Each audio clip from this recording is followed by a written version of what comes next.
The latest news from around the world. 94.4 Spice FM.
Kabogo will contest for the seat under his Tujibebe wa Kenya party, which he said is also open to coalitions with other like-minded political outfits.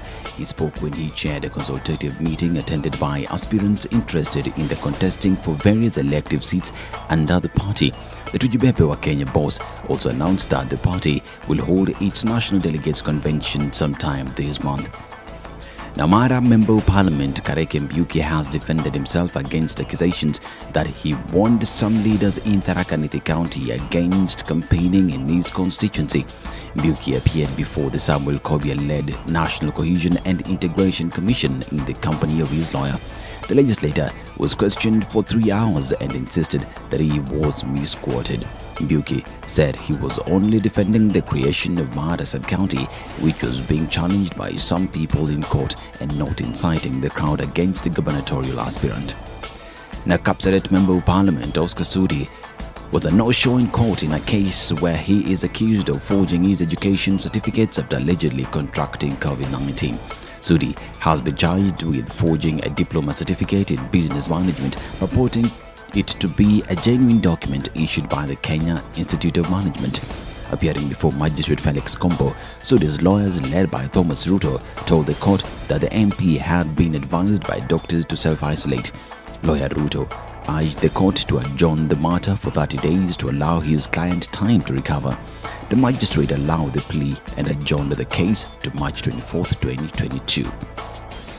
Now, Kenya's Ministry of Foreign Affairs now says a total of 79 Kenyans have been evacuated from Ukraine and that all the registered Kenyans who were in Ukraine are safe.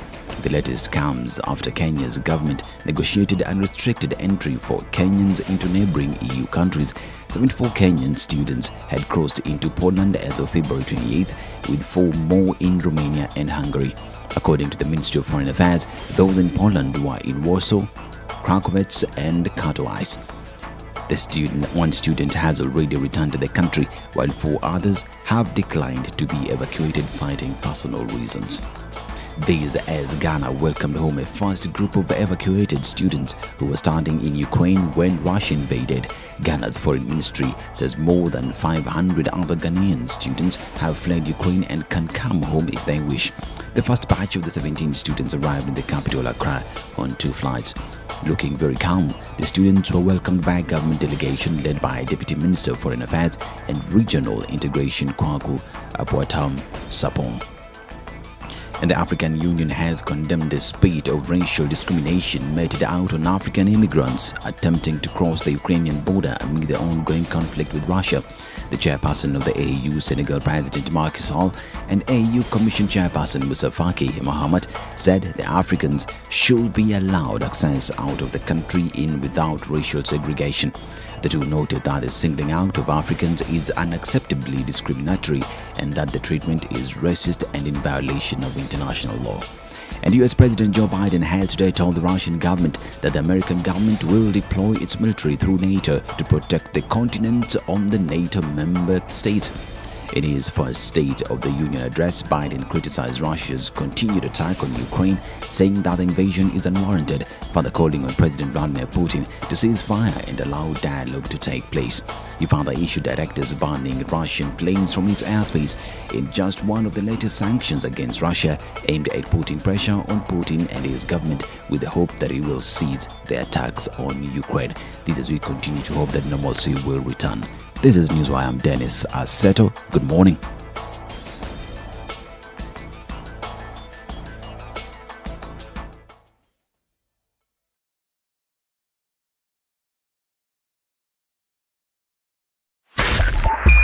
SpiceFM, Nyeri. The following takes place between 6 a.m. and 10 a.m. You know, when you see someone being jailed, a governor or two or someone who stole, then people will fear. Because our problem is not the borrowing, it's the stealing. We've become actually a nation of thieves. The only thing we lack is an opportunity to steal. The guys who quote the Bible and say, I'm a Christian and all that, and you know they're thieves. Return what you have stolen 4 times. If you know that you have property or anything that you have stolen, just return and say, my God does not allow me to hold stolen things. We are also a reflection of you, because you elect us. You know, we don't get into our office by ourselves. We are a reflection of the people who elect us. We don't want to go to the streets. We have a constitution that enables us, assert our will. When the legislators are now being taken as hostage by the executive for whatever reason, we are now bound by what they want us to do. This is just outside the realms of reality. We have impunity written into the DNA of our political class. How old were you when you learned that Jeshi Lokop is Jeshi Lawoko? I can't say it very well. No, I'm to Jeshi Lokop. And everyone knows.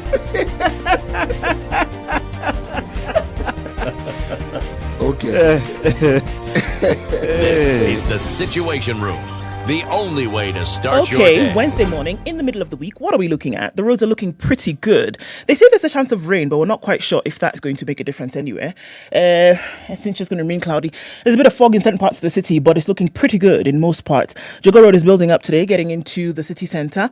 We're also looking at free and clear on Uhuru Highway all the way into the city. We're not going to have too much of an issue there. How about we keep an eye on things? As we get towards 6:30, we'll take a look again, and then we'll talk on SpiceFM KE on Twitter. Text 40127.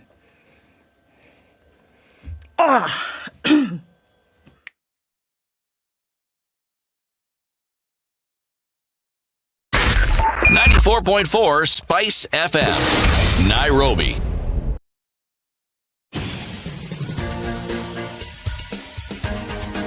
This is the Situation Room, the home of hard-hitting political commentary and penetrating insights about the state of the nation. This is a talk radio experience like no other. The Situation Room, a place for hard truths, debates, and elevated conversations. The Situation Room, witty, political, engaging, deep, controversial. In the room, we have C.T. Muga, researcher, academic, seasoned political observer, a fountain of wisdom in these politically uncertain times. Ndu Okoh, Nigerian by birth, Kenyan by choice, communications expert, Pan-Africanist, a truth seeker and believer in people power, and Eric Latiff, agent provocateur, the man in the chair, seasoned journalist, news hound, a man who believes in punching up, not down.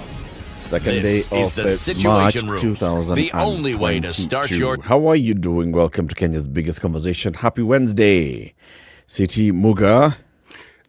Yes, I hear my name being called. Yes, it is myself. Yes, uitike tu mambo mingi. Mimi niko mzima asubuhi ya leo na nashukuru sana. Na wewe je? Mimi niko salama kabisa. Yes. I'm grateful to God.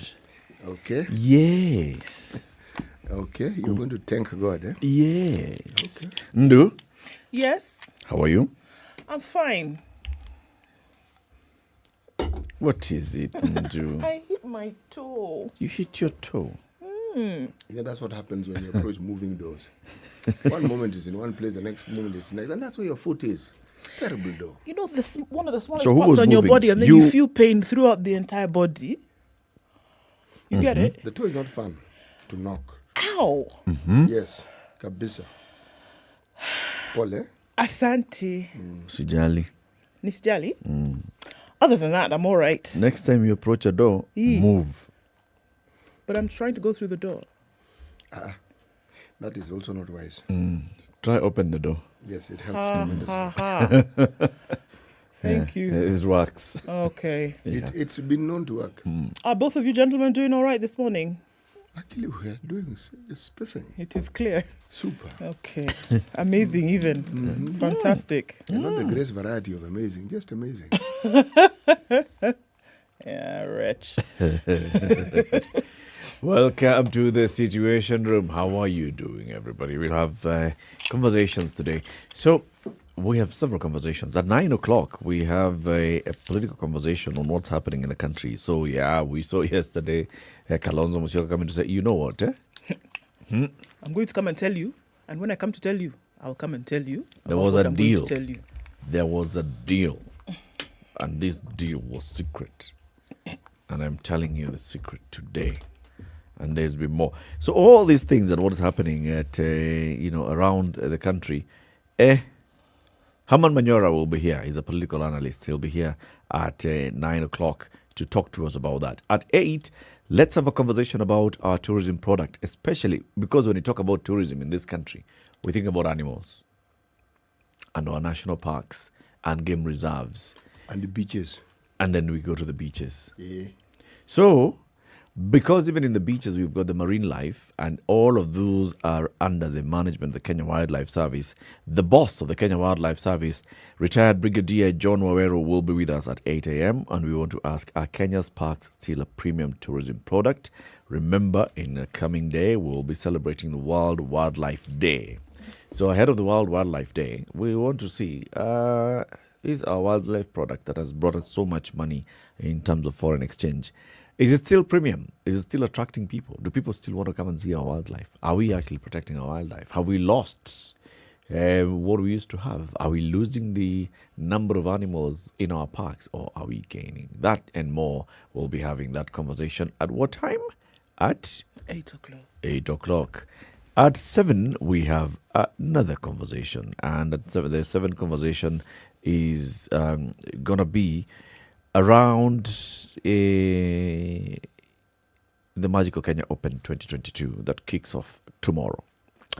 And somebody from ABSA will be joining us this morning, and the person who's coming from ABSA is the marketing manager, Mary Gethenji, at 7 a.m. Keep it here for that and all those conversations. But let's start the conversation how we always start our conversations each and every morning.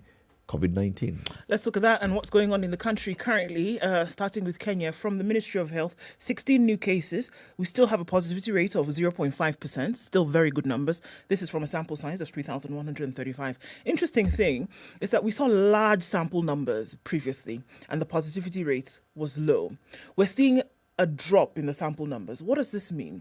That fewer people then are presenting with symptoms, fewer people then are coming to hospital feeling a little bit sick.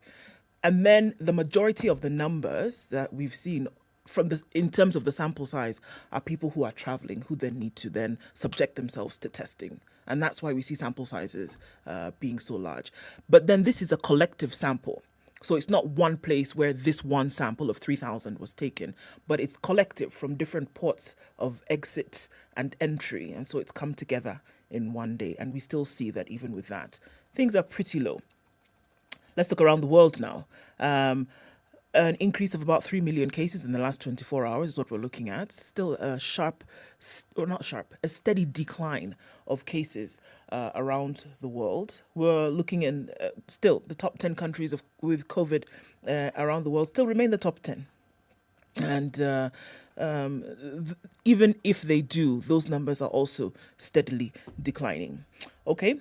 Let's look at two interesting stories as concerns COVID. Let's start off in Israel, where they've dropped almost all of their COVID health rules, and they are now coming out of the Omicron wave. Only 3 restrictions remain in Israel: face masks in indoor public places, a green pass to enter old age homes because these members are still vulnerable, and probably susceptible to infection. PCR test upon arrival for Israelis returning from abroad. Those are the only 3. But the rest of this, wearing masks in public, social distancing, closure of schools, etc., that has gone out. I think Israel is very close to 95% of its population having been vaccinated fully. So we're looking at first, second, third dose, complete dose, or then plus booster shots is what we are looking at. Let's look at Ukraine. Where there's a crisis, there's also the spread of many things, and disease is one of them.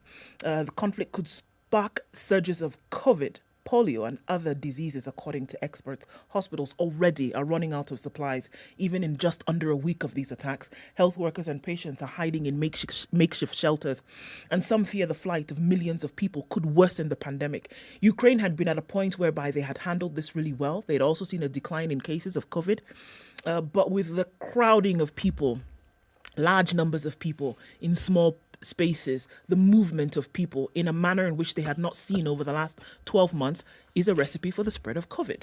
So even if one person has it, imagine if they're in throngs of thousands of people trying to get to a train station or trying to get to an airport or, huddling in a shelter. You can just imagine what could happen. And they're worried that, it could be another opportunity for the spread of COVID-19. That's what we're looking at with COVID around the world. We are live streaming the show on SpiceFM KE, Facebook and YouTube. Are you online? Because we are also having conversations on Twitter and Instagram. SpiceFM KE, our universal handle across all our social media.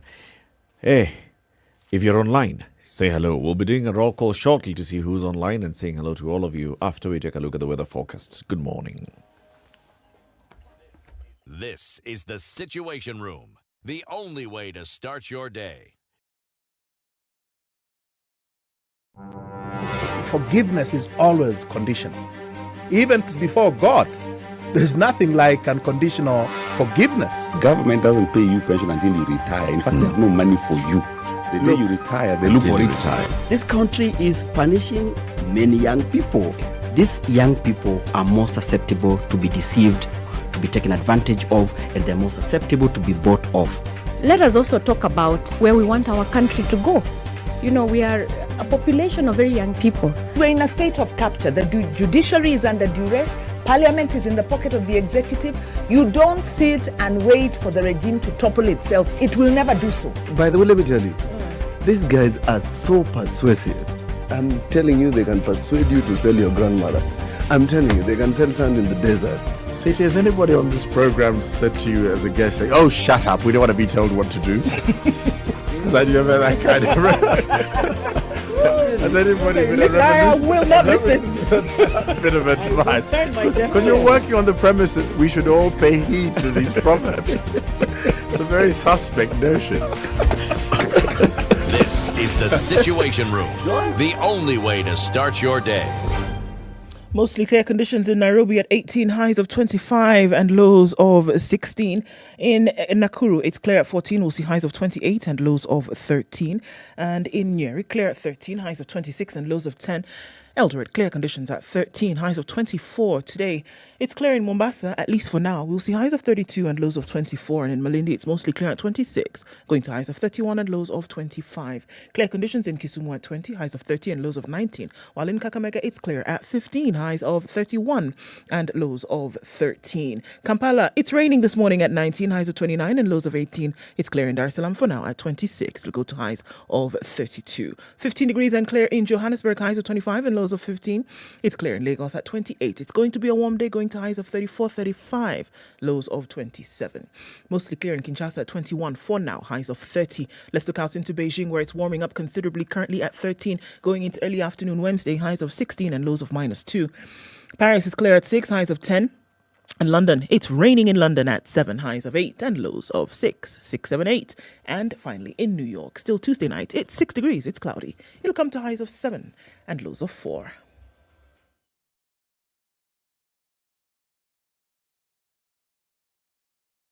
Spice FM. Spice up your life. Mature, intelligent talk every morning. Spice up yourself.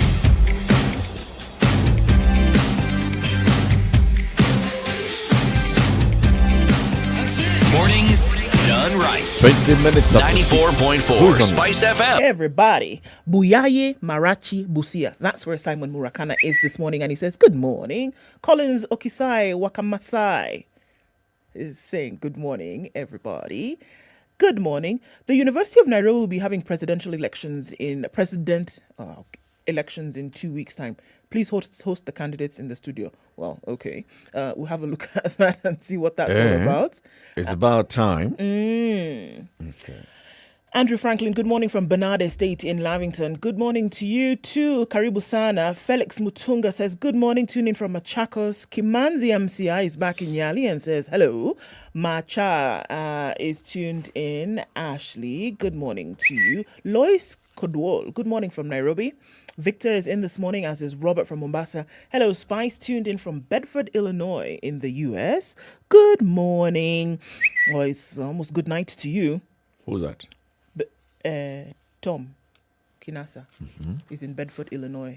Okay. But it's about, 11 p.m. David Miendo says, good morning. Wezi Mahone Kapilima. I'd like to know where you're tuning in from this morning. George Toll says, good morning, tuned in as well. We see you all. Thanks for joining us. Karibuni sana. Welcome, everybody. City? Yes? What is the proverb? We're still in Egypt. Uh-huh. Suffering in search of truth gives true meaning to the truth. Vegetables of what? Of vegetables. Suffering in search of truth gives true meaning to the truth. Continue. Can't start the way you did yesterday. It's ended. And then give us one line today. We were expecting, Due to popular demand, you didn't want poems and stories.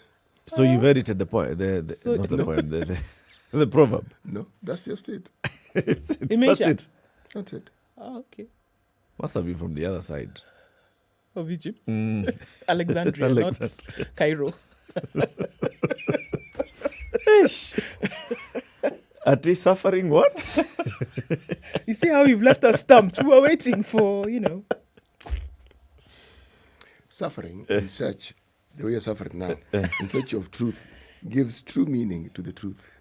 The truth is that not all poems are short. The other truth is not all proverbs are long, lengthy. Okay. Suffering in search of truth gives true meaning. To the truth. To the truth of suffering. Yep. Let's look at the newspaper headlines, shall we? www.standardmedia.co.ke. Yes. And if you can go to the Apple App Store or Google Play Store, you will get what? What we call what? Archives. Yes, and what? Headlines. The app. Top stories. You're not at the app yet. Okay, yeah, you'll find the app. I was way ahead of you. All right. What's in the papers? Oh, quite a lot. But that story you're talking about, lanterns and IEBC, you guys were asking, did the election happen? Did they provide the lanterns? Yes, they did. However, a businessman has been jailed for 5 years in a 105 million shilling IEBC lantern case. The businessman at the center of the multi-million shilling National Youth Service fraud has been jailed for 5 years. Ben Gethy was found guilty and handed the jail sentence for using forged documents to win a 105 million shilling tender to supply solar lanterns to the Independent Electoral Boundaries Commission during the 2013 general election. The Anti-Corruption Court Chief Magistrate Lawrence Mugambi rules that Gethy and his business partner Joyce McKenna bore the greatest responsibility for the attempt to benefit from the Electoral Commission. According to Mugambi, it was for Gethy and McKenna that the crime of attempting to defraud the Electoral Commission happened. Although their illegal actions were nipped in the bud before they could benefit from the funds, they must bear the greatest responsibility for this crime. For the offence of presenting a false tax declaration to win the IEBC contract, Gethy and McKenna were each handed 2-year jail sentences and additional similar sentences for the second offences of forging a certificate of incorporation of their company, Solarmark Technologies Limited. They were given additional 1-year jail sentence each on behalf of the company, with the magistrate stating that the sentences would run consecutively. The magistrate, however, gave Gethy and McKenna the option of paying 4 million shillings each for the two offences to gain their freedom. Former IEBC Procurement Officer Gabriel Ngonyo Mutunga was handed a 3-year jail sentence or a fine of 2.8 million shillings after the magistrate ruled that he was the key architect of the scandal to help Gethy and McKenna win the contract using forged documents. Wait. Yes. So they've been sentenced to? 5 years or pay 4 million shillings each. And the money lost is? 105 million. Well, not lost. They awarded a contract of 105 million shillings. Or it was they forged documents in order to get this contract. But they delivered. They delivered. The election went on. So money was not lost. No. Okay. So it's a forgery. Yes. Pay 4 million shillings. And you can walk free. Out of the 105 million shilling contract. Okay. C'est ça? Yeah, that's an interesting one. So still in the courts, eh? Yes. In the anti-corruption court. An investigator with the anti-graft agency, the EACC, has tabled evidence of how the county government of Migori paid 2.7 billion shillings to some companies in a suspected corruption syndicate. Robert Cheruyot Rhino told the court that the majority of the 22 companies awarded the contracts are owned by 6 family members. 22 companies, 6 family members. Charged alongside the Migori governor Okoh with the conspiracy to defraud 505 million shillings from the county coffers. Rhino, who's a forensic investigator with the EACC, was the first witness in the case where Obado and his 4 children, Dana Chola, Scarlett Susan, Jerry Zachary, and Evelyn Adhiambo, are charged with conspiracy to defraud the county government. He said, "We analysed all contracts and payment schedules and discovered that a majority of the companies are owned by the family members. We'll provide documentation to show how each of the accused is related to the companies. The Obado family are charged alongside businessman Jared Oluoch Kwaga, his wife Christina Kinyo Chola, mother Penina Auma, brother Jora Mopala Otieno and Patroba Ochanda Otieno, and sister-in-law Caroline Anyango Ochola.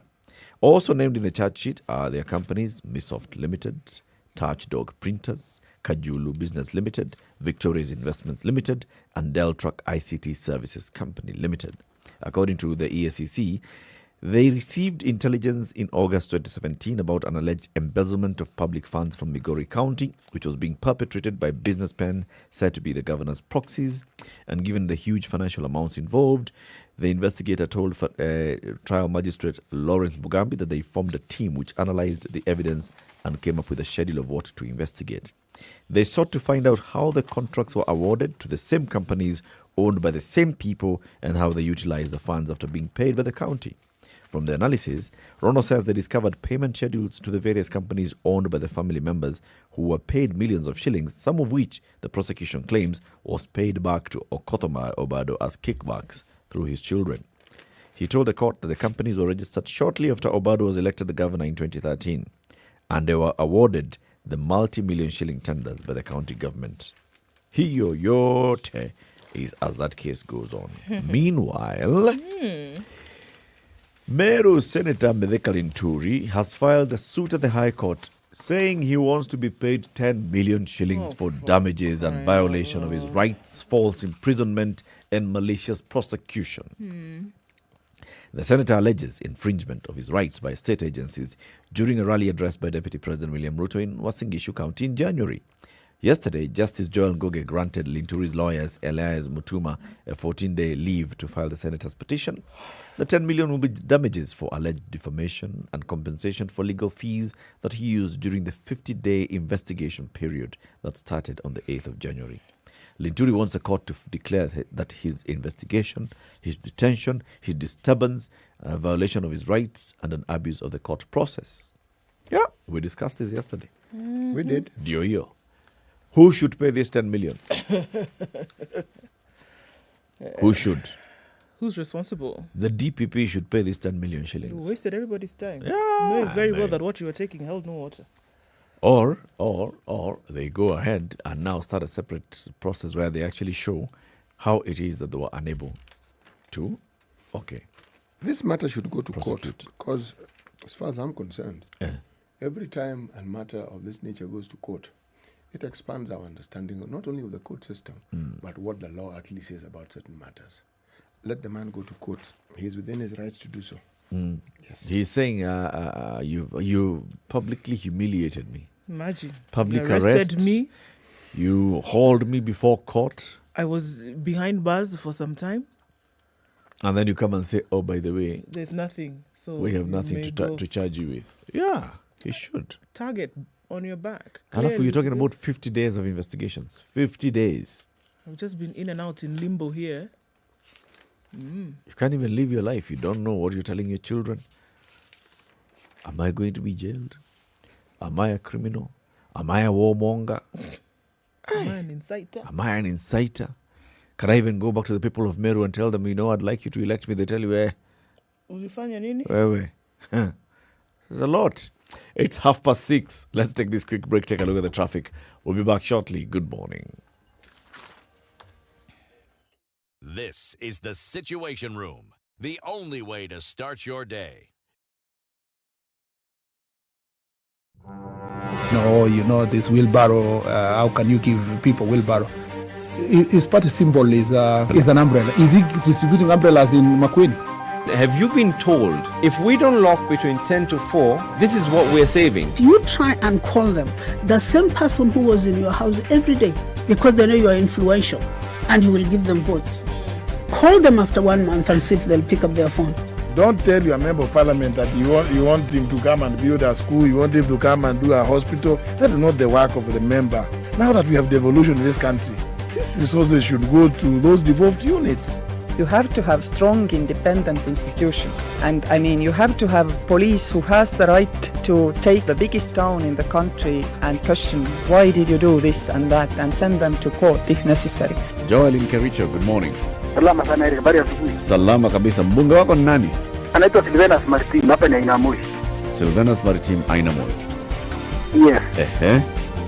Sasa ile juma nampambia yeye nini? Amalize aende. Oh, wow. Asante sana. That's it. The Situation Room, Kenya's biggest conversation. There's traffic on the Thika Superhighway this morning, and it's just before the Utali Drift heading into the city. At the Pangani Underpass, that's where it's going to slow down just a little bit because there's quite some traffic there. It's also building on Kiambu Road as well. Coming off Wayaki Way, some traffic. James Geshore is going to feed off onto Wayaki Way with a lot of traffic. This morning has already started on Jogo Road as well. Huru Highway, bits and bobs here and there. Nothing too crazy at the moment. Langata Road also is telling of what the day will be. Mombasa Road free and clear for now. Getting off Mombasa Road will not be too difficult today. Southern Bypass looking good as well. As you go towards North Airport Road and then out towards the Eastern Bypass, my goodness, you will get to that junction just before you get to the academy, and it is moving very, very slowly. Bumper to bumper already at 6:30. We're going to have to keep an eye on that one. If you're going towards that Eastern Bypass, just know that that is what lies ahead. Kangunda Road looking pretty good until you get to the junction of Outer Ring. Same thing for Manyanja. So traffic hasn't really started to blow up just yet, but we're looking at it and it looks like it will. So how about you leave early, or if you haven't, then just tuck it in because it's going to take some time to get out of it this morning. Talk to us where you might get stuck this morning on SpiceFM KE on Twitter, and let's talk on 40127 via text.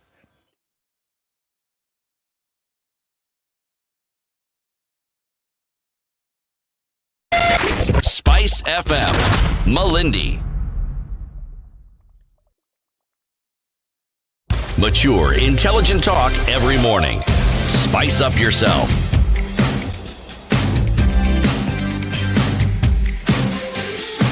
It's 27 minutes. Mornings.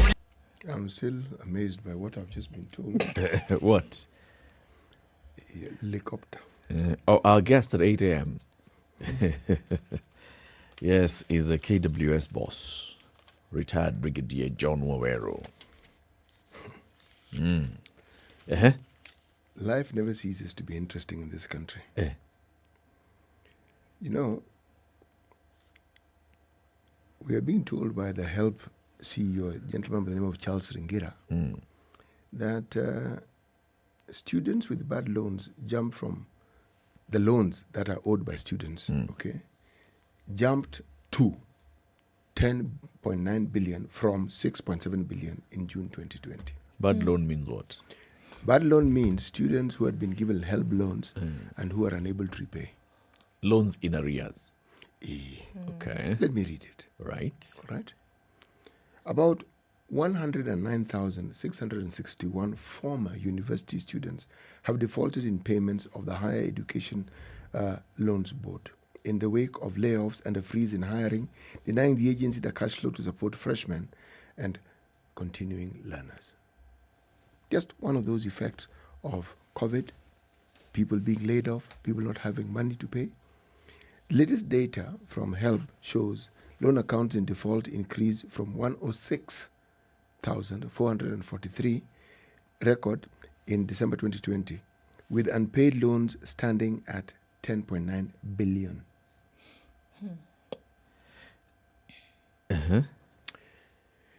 The highlight of this shows the struggle that is faced by beneficiaries of those said loans, right, who are making repayments on the strength of their pay slips, which I dare say no longer exists in very many cases, or exists in a much reduced form. Okay. Now, the mounting defaults have weakened the HELP ability to support university and technical college students, prompting allocation cuts that saw more than 75,000 university freshmen fail to get state loans after their admission in September. The reason why I chose this story is because as I was reading it, I was thinking of certain counties, specifically Kwale, who has been quoted, the county has been quoted more than any other county I know of, for helping students who have managed to qualify for university pay their university fees. And I'm wondering, these 75,000 don't come from one particular county, they're spread. There isn't information here about how it is counties are helping these students, because when someone qualifies, it means they've done well. Yes. Right. First of all, are they aware that they can apply for these loans? And these monies exist. How do counties distribute them to students who are needy? And how do they also determine who the needy students are? Is there university bursary anywhere? Because even in the case of Kwale, with the existence of HELP, how is Kwale paying university fees for these students? I do not know.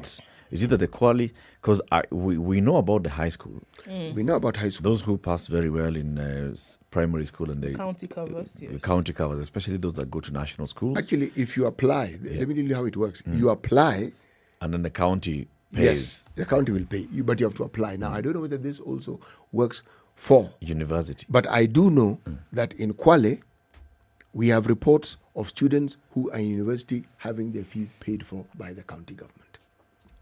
That would be interesting to understand. I would very much like someone from Kwale County, and most probably somebody from HELP, if they could come. Because it would be interesting to know, is it that those people applied to HELP and they did not qualify, and then now the county government is coming to support them? Or is it that the county government told them, don't bother with HELP, we are going to give you free money to go to school? Because HELP is available, has been available, apart from now when it's going through all these difficulties. HELP has been available for students who qualify to go to university, public universities and public technical colleges to apply to HELP. What HELP does... It has also moved from public also and gone into some certain private universities as well. You apply and then they say, all right, so we can give you up to this amount. For many in the public universities, they get almost the full tuition and just a little bit for your upkeep, which you shall bear. In fact, I think the real struggle that HELP has is how to ensure that those who apply and actually need it actually get some. So very rarely does anybody get the entire amount that they've applied for. Very rarely. What they get is a portion, and you are supposed to look for the other. I think the understanding is here that you want to spread it out so that as many people as possible can get something. Yes, that's for sure.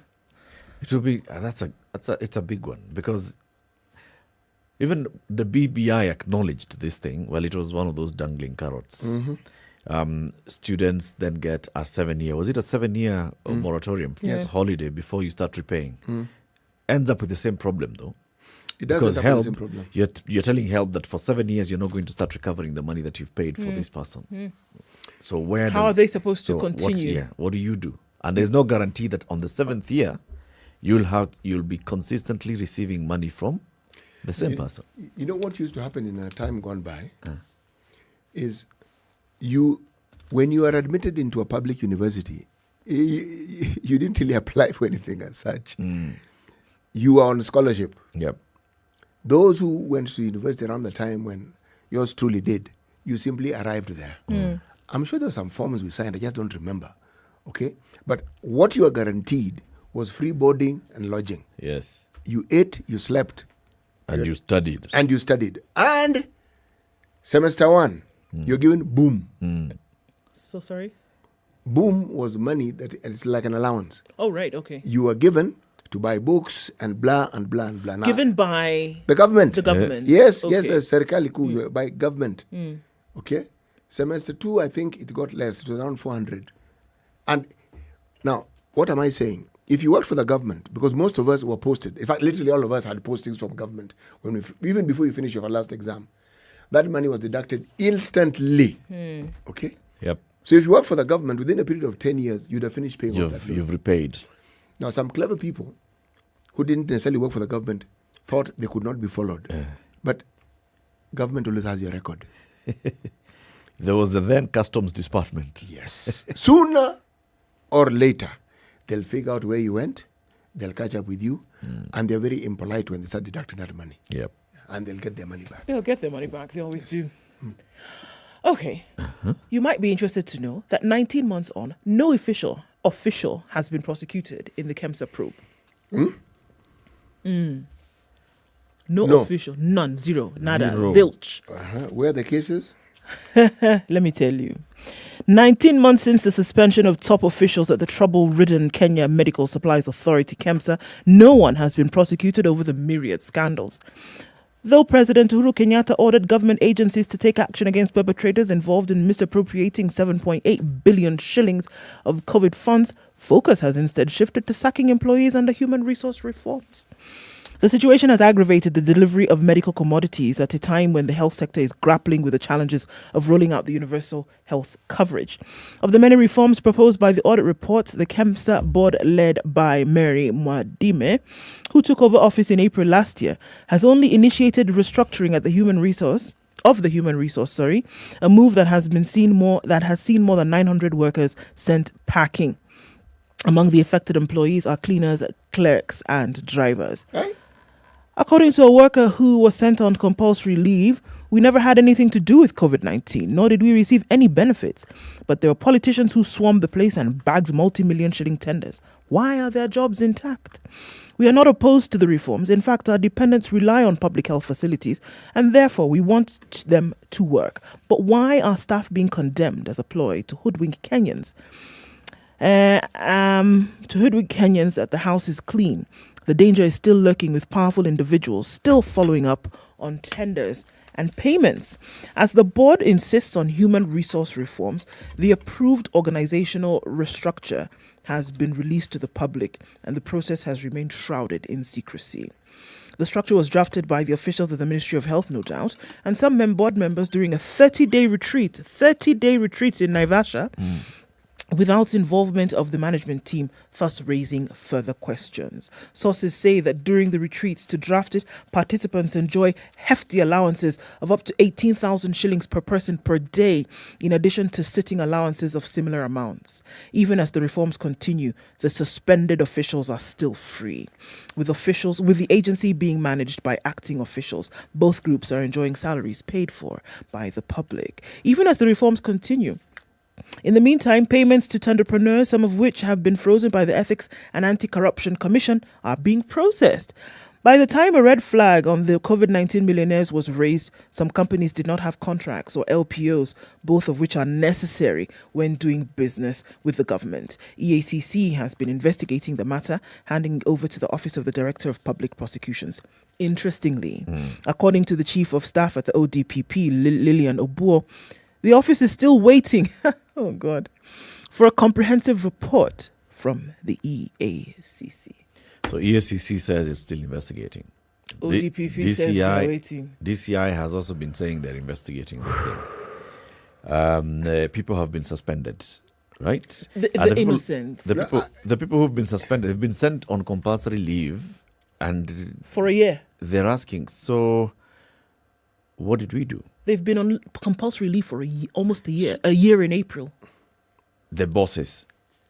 There are the others who got suspended just the other day. Oh, right, yeah, last year, yes, When yes. when the new administration came in September. the name of reforms and all. Yes. The ordinary cleaner, driver, clerk. worker have gone home. Yes. And they're wondering, Sasa Sisi. Where were we in all of this? And of course, you know, if you've been pushed out, you still have your connections inside.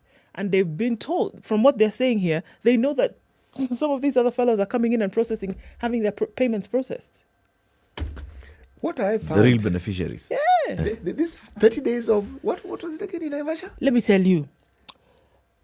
Retreats for, you know, the structure, this new structure of how the 30 days. board is going to, you know, bring about this human resource restructuring. 30 days retreat in Naivasha. And with it's allowances for board members and allowances of up to 18,000 shillings per person per day.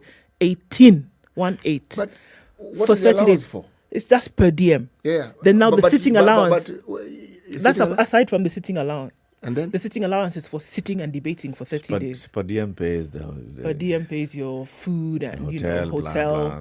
Really? Yeah. Right. No, that I need to check. Because in many cases you'll find that has already been paid for and you've still been given money. That one needs to be confirmed. You've been given 18,000, now go look for accommodation. No, you're not going to look for accommodation. If they are having a retreat, most likely that they're accommodated where the conference is taking place. But this is what has been capped as per diem for a board member. So what's your issue, City? Are you My saying that the amount is too much? My issue is there's more that's what do you being need 30 spent. days of a retreat for? What are you planning? That one is a question, though.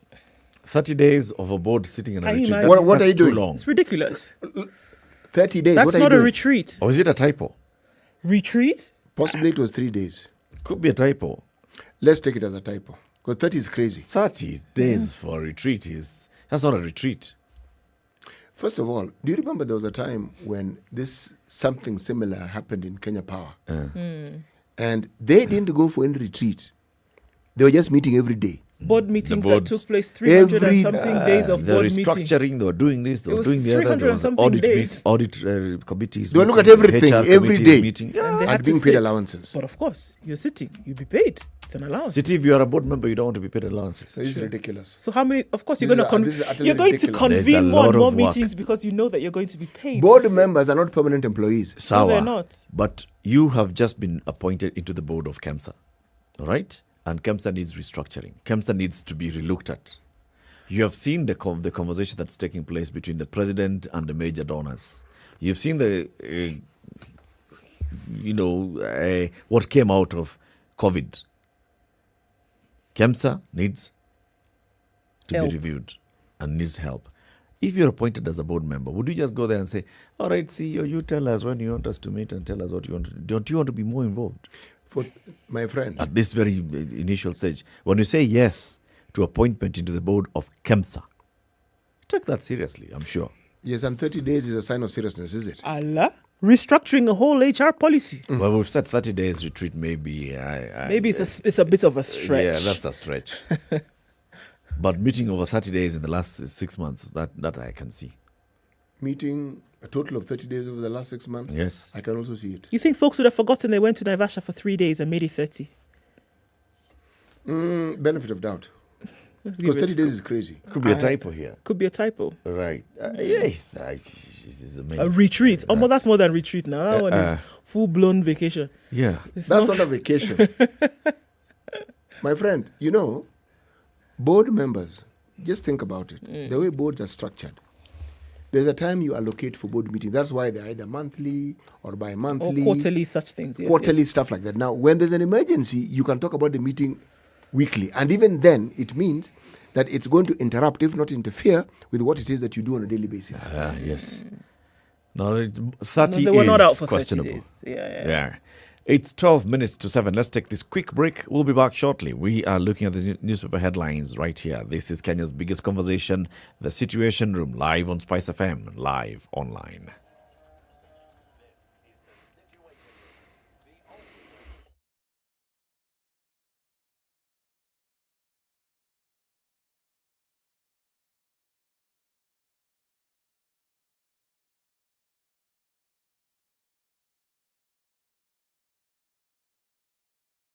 Mature, intelligent talk every morning. Spice up yourself.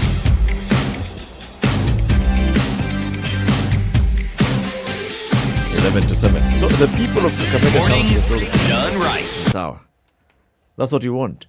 Sawa, go ahead. They have approved the transfer of the stalled 6 billion shillings county teaching and referral hospital to the national government.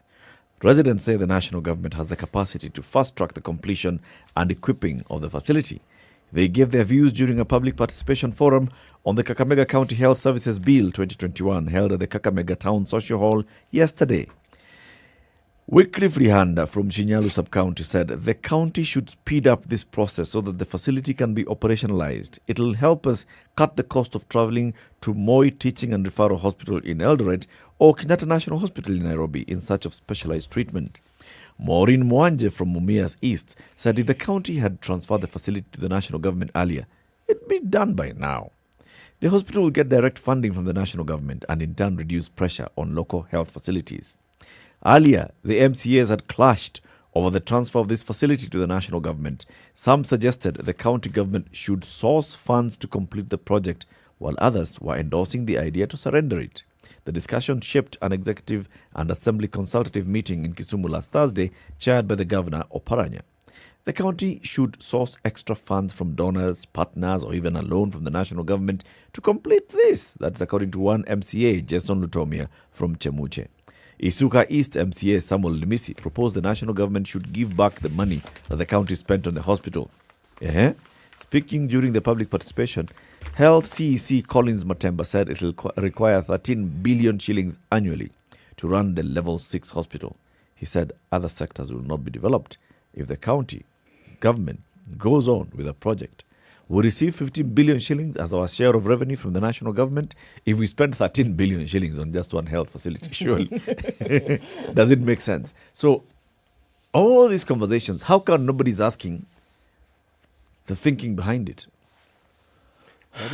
So the county government may not ask because they participated in approving the budgets every year for the continuation of this project. But the citizens who were sitting at this public participation, they should have said, how did we get here in the first place? I think the governor is a very smart man. The governor is a very smart man. You know, let's start with what happens with the Level 6 hospital and who runs it and who owns it. It's national government. Yes. Okay? It's like, my thinking, of course. Yes. It's like the old understanding of Harambee schools. You start a self-help school in the village, build up to a certain level, and then seek to have the government take over. The government doesn't take over just in one fell swoop. No, the government sends teachers first, so it's an assisted school, then after a while, etc., etc. I think that thinking exists when it comes to these hospitals. And one Wycliffe of Panyara understood this. The governor of Kakamega understood this with great clarity. Set this thing in motion as you negotiate. This man has been a minister in the national government, and he's been in planning. There are things he understands about how the government works better than very many people. Right. So there's nothing accidental happening here. It's not as though he started off and then ran out of money. He did not run out of money, in my view. He knew all along he will push it up to this level. For all I know, there may even be a government requirement that for us to actually take over this project, you needed to have done A, B, C, D and gotten it to this stage. Then our assistance now only becomes this. Okay. Yes, that's my thinking. He planned it from the beginning. He understood what needed to be done, and the government is going to take over that hospital. Okay. Yes. Did he share this plan with the people of Kakamega? Share them and tell them at what the exactly. beginning. You know what, people?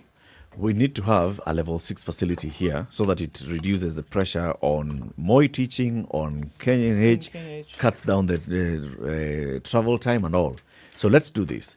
Let us build a structure and then we'll ask the national government to take over. If this is what Oparanya was planning, then that should have been a conversation from the very beginning. Let the people of Kakamega already say yes. Start building. And have the the national conversations with the government national government and say, in the year 2023, we'll have reached here, you will take over. Sign a mkataba. Proper deal. Not secret like Alonso's. Open. This is it. Because what would appear right What is now... up? Go on. what would appear right now? National government had no idea that they were going to be asked to come and complete this hospital. Number one. Number two, the people of Kakamega may have thought that it was their project, did not even know what was going on in the very beginning. It seems to me as though it may have been a very grand plan, but somewhere in the middle here, confusion, mismanagement, they said, you know what? This thing, we can't finish it. Let national... City, he had a plan initially and said that national government was going to complete it. Yes, if he had a plan and he kept it in his head, he should. There are people who knew. He should be answerable for it. The public The may point not have is known. this, and that is the point, City. Public participation. If you're bringing it to public participation at the very end, this is dishonest. It's not public participation. He should have started with this public participation from the very beginning. He should have gone to the You're people giving them information at in the the end. beginning. Public participation means that they must be engaged through the process. Yes. This one, they were not. They were engaged, they were seeing it. This man, if that was the plan, he lied to his people. I don't think so. I honestly don't think so. I think he was smart about it and kept whatever it was under his sleeves. Who's to know why it is he did it? Who's to know what it is he understands about the situation that he's in to have followed this path? This is not a game of poker where you keep your cards close to your chest. Actually, politics is. But this, look leadership at this is leadership and development that we are talking about. Should not be. This is public money. This is out of every 13 billion shillings that the county government of Kakamega has received over the last 9 years. The man has spent 8 billion shillings on a stalled project. And then he comes and tells you know what, guys, I had a plan all the way from the very beginning that we were going to have. We're going to tell the national government. Remember, it's me saying. It's me saying. I'm going with your theory. Oh, please. Going with your theory. This is very good. Then comes at the very end and says, guys, the plan, this 8 billion shillings is not really wasted. He should have told them from the very beginning. As I come to the county assembly and I seek authority to commence this project, I seek authority to allocate these funds to this project. This is a plan. He should have been there. He has been a planning minister anyway. Planning and working the plan under your sleeve, that's not planning. Actually, there are things you can talk about publicly, there are things you cannot. No, this one you should. This is a stark public project. It's standing in the middle of Kakamega. We moved from those things. Sirikali. How are you going to hide? You were talking about a level 6 hospital. You're going to hide it in your pocket, for crying out loud. It's right there in public. There are things you can tell people. There are things that are just too complex. This monstrosity of a project in the middle of Kakamega, but I'm not going to tell you. Government. I can't tell you what this is. Just wait and see. Are you through? I can't tell you my plan. You walk past it every day. Huge. But I'm not going to tell you what it's about. So you can see. There's a game plan. There's a game of foot. You are publicly participating in seeing it grow. There's a game of foot, but, well, don't worry. I know the plan. I know the plans I have for you. Yes. Says Oparanya. The plans are good. Don't worry. They're not for evil. They're not evil. To give you a future and a hope. Yes. In the national government. The book of Jeremiah. 59. Verse 11. Apana. This one. Sheesh. I can see, when we hosted Oparanya here, he said, Baba should become the next president. And who knows, I could be in that government. Maybe Oparanya is seeing himself in the National Treasury. I'll come and finish it. He becomes the National Treasury CS.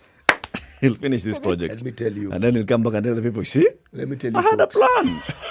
Let me tell you, folks. I wanted to surprise you. It doesn't matter how we look at this thing. If you ask me, you're not asking me, but I'm going to tell you anyway.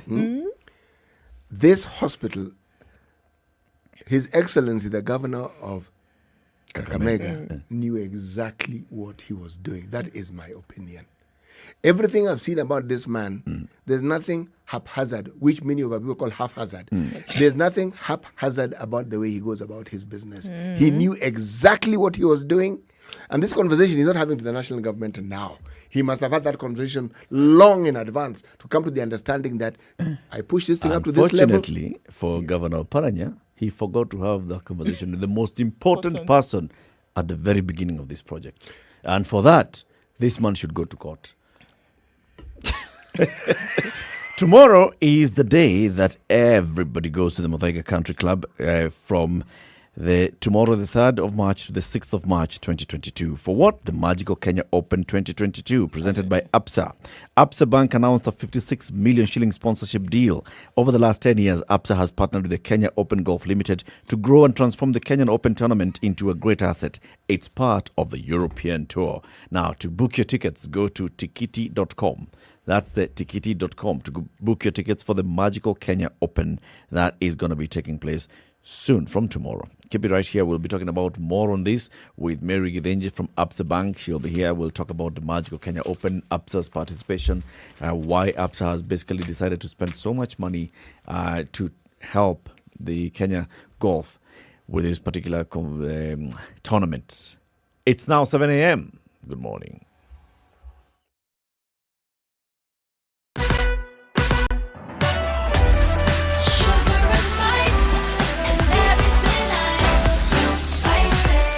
Spice up your life. The latest news from around the world. 94.4 Spice FM.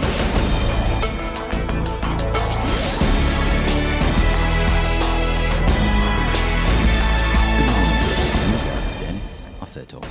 Professor Makamutu has maintained that the purported NASA deal released by Wiper leader Kalonzo Musyoka yesterday died with the death of NASA.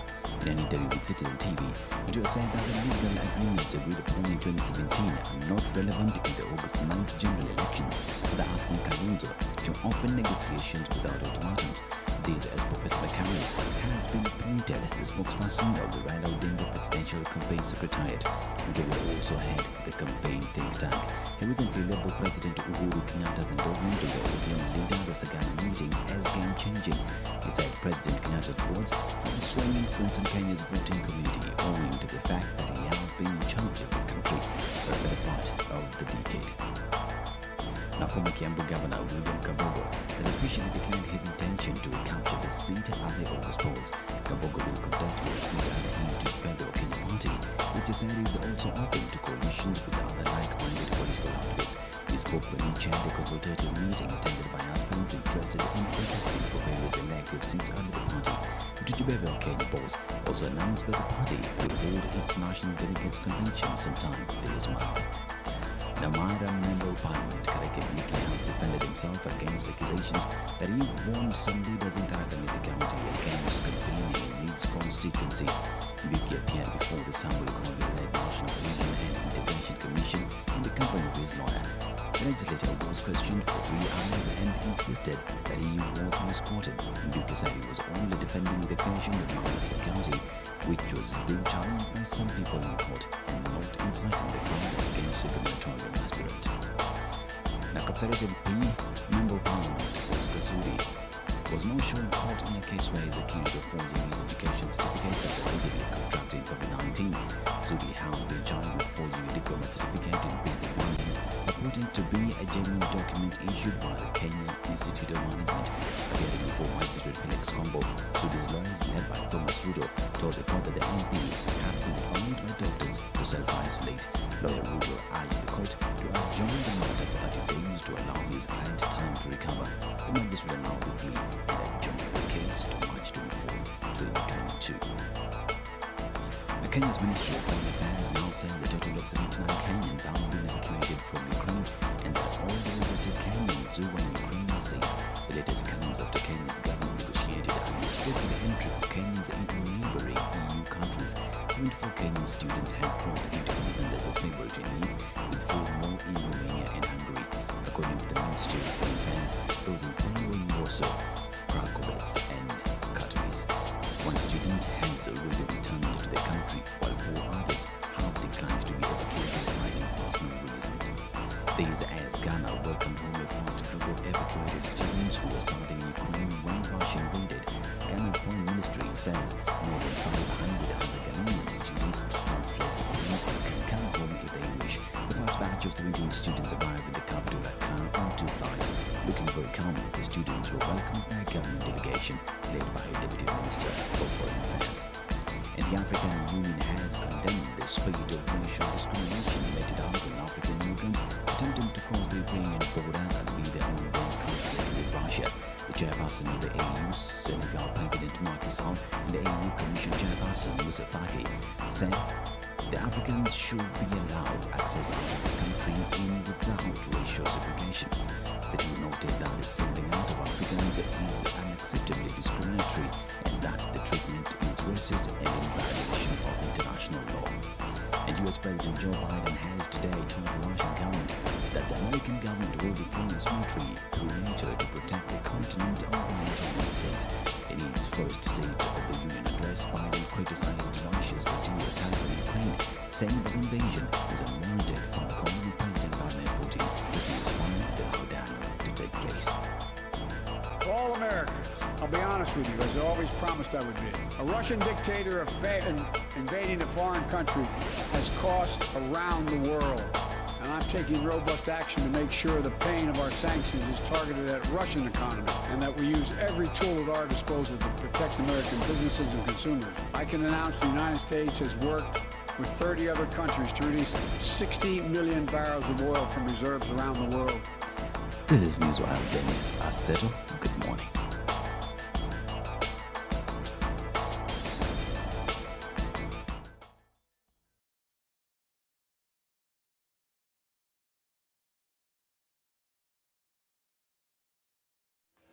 Okay, so a few minutes after 7 o'clock, getting into traffic on really early today. Uhuru Highway going out into the city and then out towards Westlands, bumper to bumper in very many parts. We're also looking at Langata Road today, that the pileup isn't so bad. Okay, that's a lie. The pileup is actually pretty bad. We're looking at a lot of traffic then getting towards Aerodrome Road, a little bit on Rhino Dinga Way, heading into Gong Road and then out towards Valley Road. All right, let's take a look at the Thika Superhighway, hot and heavy all the way past the Outer Ring Junction and heading easily towards Clayworks today. Kiambu Road also piled up quite some. Limuru Road also doing its thing coming out of Westlands. Ring Road, Westlands. This one you have to contend with quite a lot of traffic this morning. But still, things are kept not too crazy at this moment. Let's keep an eye on things through the morning and talk on SpiceFM KE on Twitter, text 40127.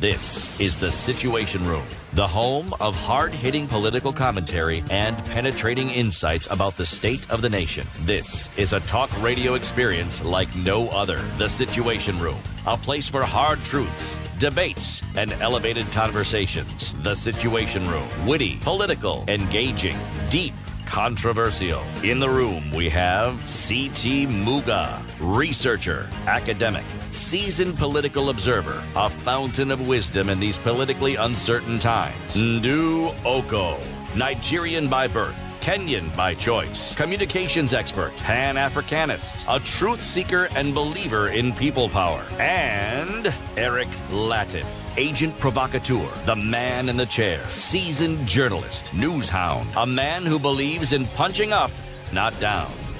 This is The Situation Room, the only way to start your day. Good morning. This is Kenya's biggest conversation. So, before anything else, let us hear the edited Egyptian proverb. Suffering in search of truth gives true meaning to the truth. Suffering in search of truth gives true meaning to the truth. Okay.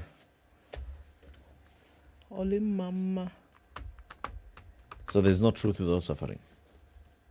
No, the truth which comes by suffering. The truth that comes by suffering has greater meaning. So the truth that just comes without suffering is not truth. It's truth, but it might not mean as much. It doesn't lend weight. It is surface level truth. It is just truth. It's not truth. Truth. It's not that truth. It's not the true truth. It's not that truth. So we were talking about Oparanya and his story. So before we welcome the friend from APSA to talk about the Magical Kenya Open, which begins tomorrow at the Muthaiga Golf and Country Club, let's talk about what's happening in Bomet County. The Senate Public Accounts Committee will summon Governor Hilary Barchok to explain why his administration has not allocated funds in the last 5 years for the completion of a stadium. The team was dissatisfied with the explanation that the Deputy Governor Shadrach Rotich and Sports Executive Alice Kirui advanced when they toured the Bomet IAAF Stadium on Monday. Migori Senator Ochilo Ayako, who chairs the committee, said Professor Barachok will have to shed light on this project, on which the county has already sunk over 257 million shillings. We are not impressed that the Governor Barachok, who was notified in advance of the PAC tour, decided to absent himself without proper reason, well knowing that he is the one who takes responsibility over the expenditure of public funds and projects.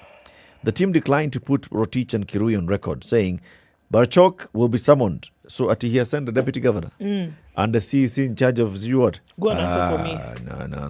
No. We want the governor. We are senators. Do you know we are? Do you know who we are? We're senators. We are senators. We are oversighting you. We talk to governor level. When start sending us a CEC here. No, it's not going to cut Deputy Governor is not governor. We want governor. This is a serious matter, as a lot of public funds have been used to construct this stadium, yet part of it is wasting away for lack of completion. We don't take it for granted. The project has stalled for some time, and the public is concerned that they are not using it for the purpose it was designed. The value for money that the public expects has not been realized, with some parts going to waste. We'll go back to Nairobi and have the government summoned to explain in detail when the project will be ready for use. I always find this puzzling. And I'm going to say what this thing is. Yes. You look at the body of legislators we have in this country and those who have aspired and actually managed to get this top-notch job of being governor of their respective counties. Many of them are really thoroughly educated. Now, they know the length of time it took to get that education. They know the pains they went through, whatever level of education. They know. Yeah. Now, when it comes to misappropriating funds, why are they so careless? I mean, for heaven's sake, if you have spent a certain amount of money for a specific project, it is not difficult to quantify what such a project ought to cost, because even before you set it up, you had an idea of what it was going to cost. And even you can backtrack that particular conversation and come up with an understanding of, is this really what such an outfit, such a building, such a structure, is this what it really ought to cost? Now, I'm saying this because I look at some of the issues that come before the Senate, some of the things that the Ethics and Anti-Corruption Commission bring out. I look at some of the things that the Auditor General brings out, and I'm thinking, what is the matter with these people? How do they think? Do they think that you can actually just take public money the way you like? Yes. And that there will be no consequences for it? Yes. Yes. Oh, that's what they think. Yes. Okay. However, in this particular case, it's something a bit different, which is even worse, if you ask me. Because this is one administration. The administration of Isaac Ruto started this as the flagship project in the Isaac Ruto administration. Yes. 5 years, the project is not completed. People vote Isaac Ruto out. They vote a new governor in. New governor comes in and decides, I have my own flagship projects. So for the last 5 years, this one of Isaac Ruto's has not received budgetary allocation.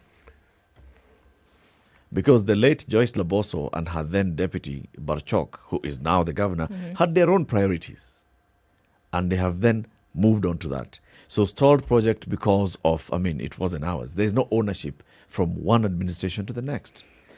People of Bomet are the ones who have suffered. 256 million shillings that has been spent here is going to waste. The suggestion then is clear in my mind that what we should then have is the process of continuity and county ownership of projects, because what is happening now is that you have individual ownership, legacy projects. Yep. That it is based on the individual and their administration. Because if it was really towards the county and its continuity in terms of development, then you would find that for whatever reason, one administration was not able to complete a project, you would find that automatically the one that came in thereafter would pick it up, complete, and then go on to others. But in this case, it's not your project, not your forest, not your monkeys. So you're going to leave it alone. And the things that you have told your people that you want to do are the things that you're going to focus on. Consider a different perspective. When you start a project, there's monies allocated to it. Yes. Or for it. Yes. You come in and you realize the money that was which was allocated and also disbursed should have finished this particular project. Yeah. Now, are you going to continue with this particular project and then bear the brunt of the questions that are going to follow? Because you pump in more money, the cost overruns for this particular project will raise questions. So the alternative is that one. Let the sleeping dogs lie.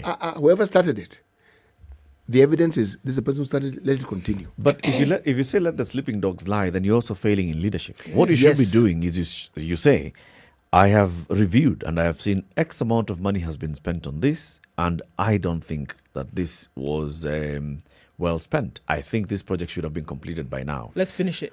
Call for an audit. Even invite the Auditor General. Ask the Auditor General, please come and audit whether this project is worth this amount of money that it has received so far. And also bring in the experts and tell us how much is required to complete this project. Make it a so public, that it's clear. make it a public. Make it very public that, first of all, your money was misspent, but we are going to complete, and this is how much it's going to take us to complete this project. Done. Because if you just say, let me not touch this one. You'll now be sitting there. Everybody will be looking and saying, county has not done Look at what they've been doing. Yes. The last 15 years, they've been coming in and going out, coming in and going out. Projects have not been completed. You see, that logic is logic that we can bring forth in the studio. If you look at political thinking and the issue of projects, the Kenyan mindset, you start your own project, your own budget. But then you have a graveyard of projects. That is precisely it. Yeah, you have a graveyard where things have gone to die over time. That is how many white it. elephant projects then do you have? But one county, do you remember, Kiraitu Murungi, a year and a half ago, told us that, what are we talking about here?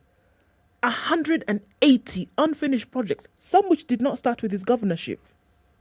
How many more of those are around the country? And if you look at the bigger picture, what are we saying?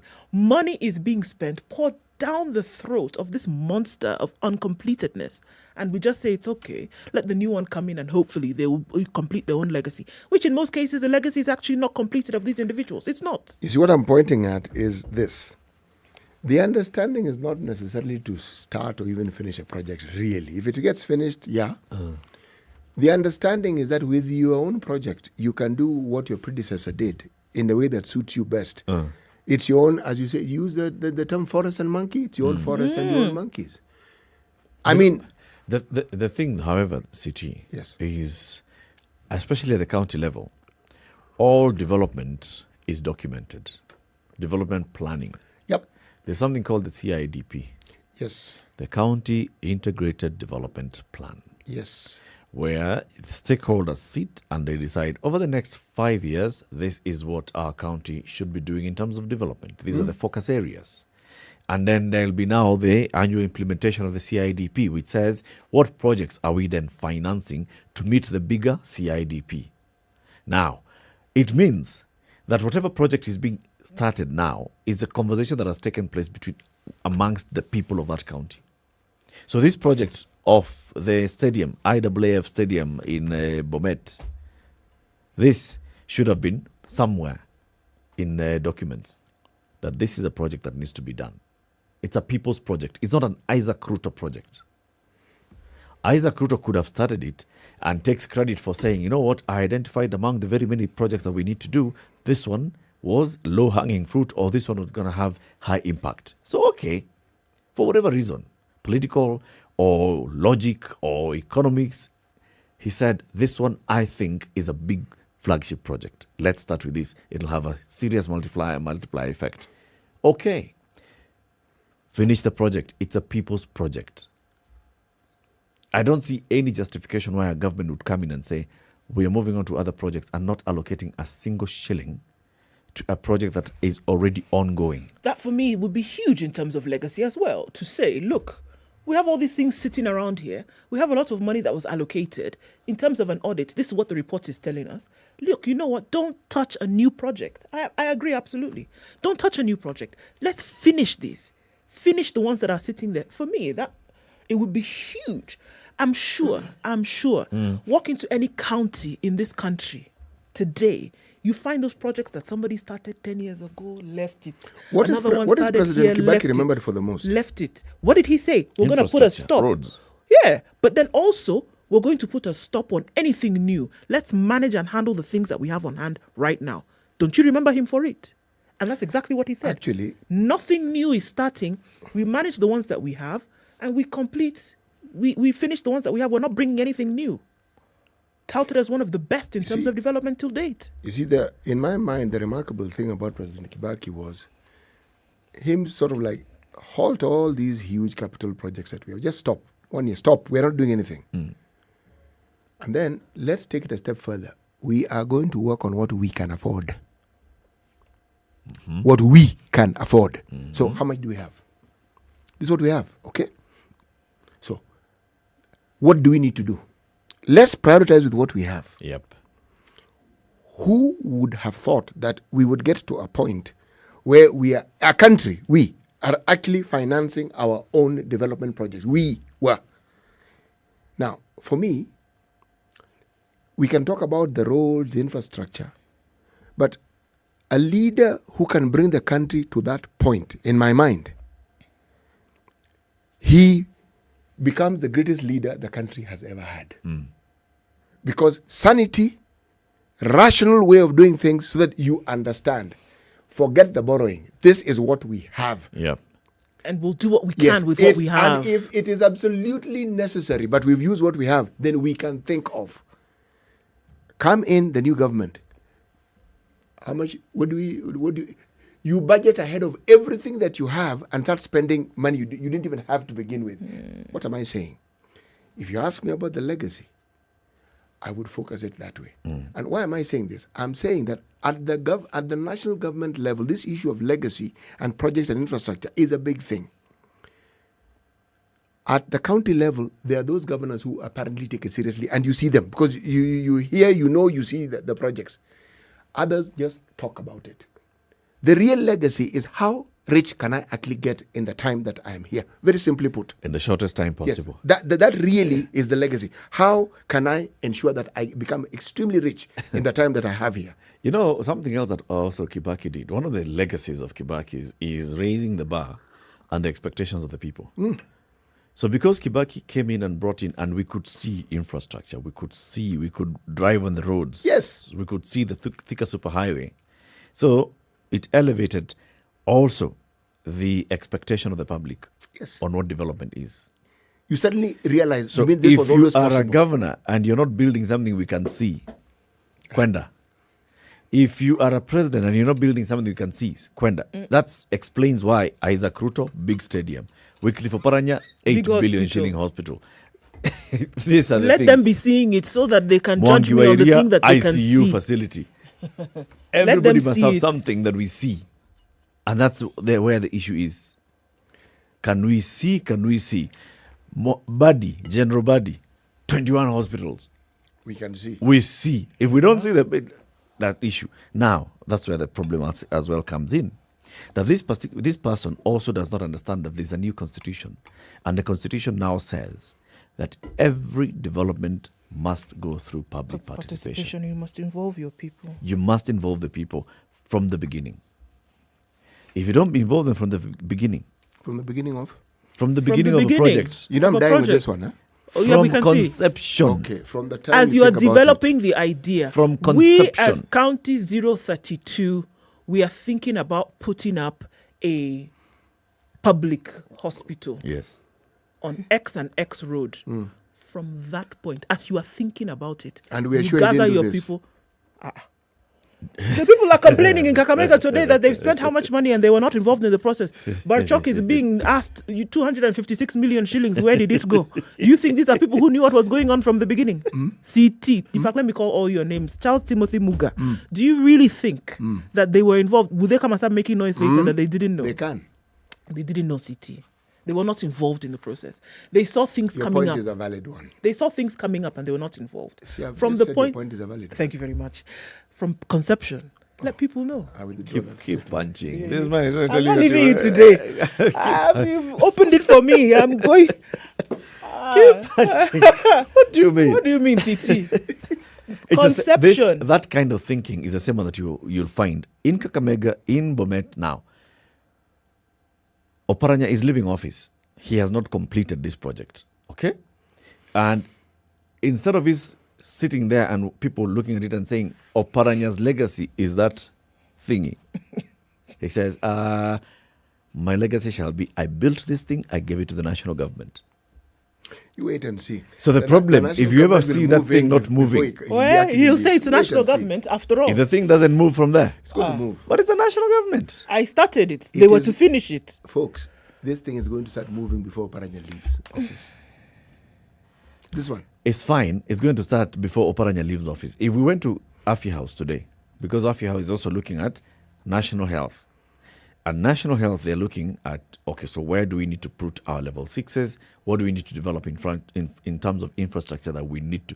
Can we find that Afi House has a plan for a teaching and referral hospital in Kakamega? You know, I cannot answer Are that they question. aligned? I cannot answer that So question. Because that's what it involves. In the way you've asked it, but I can tell you this. A structure that exists is better than two in the bush. Even if you can't do anything with it, that is not the point. Even if it is not completed, a man who understands things. If you walk into and they're cobweb laden, that's why I started out with Harambee schools, just so that you could understand the principle from the very foundation. And we talked about a Harambee school the other day. Where was this? Nyeri, I can't remember. Somewhere. NYIRN there. Which in which county? Bomet. No. Yes. Yeah, in the border of Bomet and Baringo. Yes. That border. Community started a school. All right? Community got a school to a certain level because they had need and all. And the education officials sent teachers. Go and start. Now, ministry is saying, we told you guys, finish this school. We've given you provisional. We told you, finish the school, give it this kind of we need it to be a permanent building for us to acknowledge it. If you don't, this thing is not a school anymore. It will come down and 150 students will not go to school anymore. Yeah, but we're moving on. You see, now this is it's a similar situation as what we're seeing in Kakamega. If the people had started by saying, we want to build a school, we'll get it to this level. Government, do you commit that you're going to take over this school after we get it to this level, and then you shall complete it? In those things that you're saying, you want it to be permanent, you want it to have foundation, so you want it to have windows that are 3x6, those things you understand better. You will do them. As we want our children to go to school somewhere in a school, we will start it up to this level and we will bring our children. If the conversation had happened that way, now the community could be saying, we played our part, you, government, are not playing your part. It's the same thing here. This is Oparanya and the people of Kakamega. I'm twisting the national government. Take over this project. Why? You take over the project. But why? Do we have 13 billion shillings to be spending every year on this? You take the project, Buana. It is complete. See, we've started. Finish it.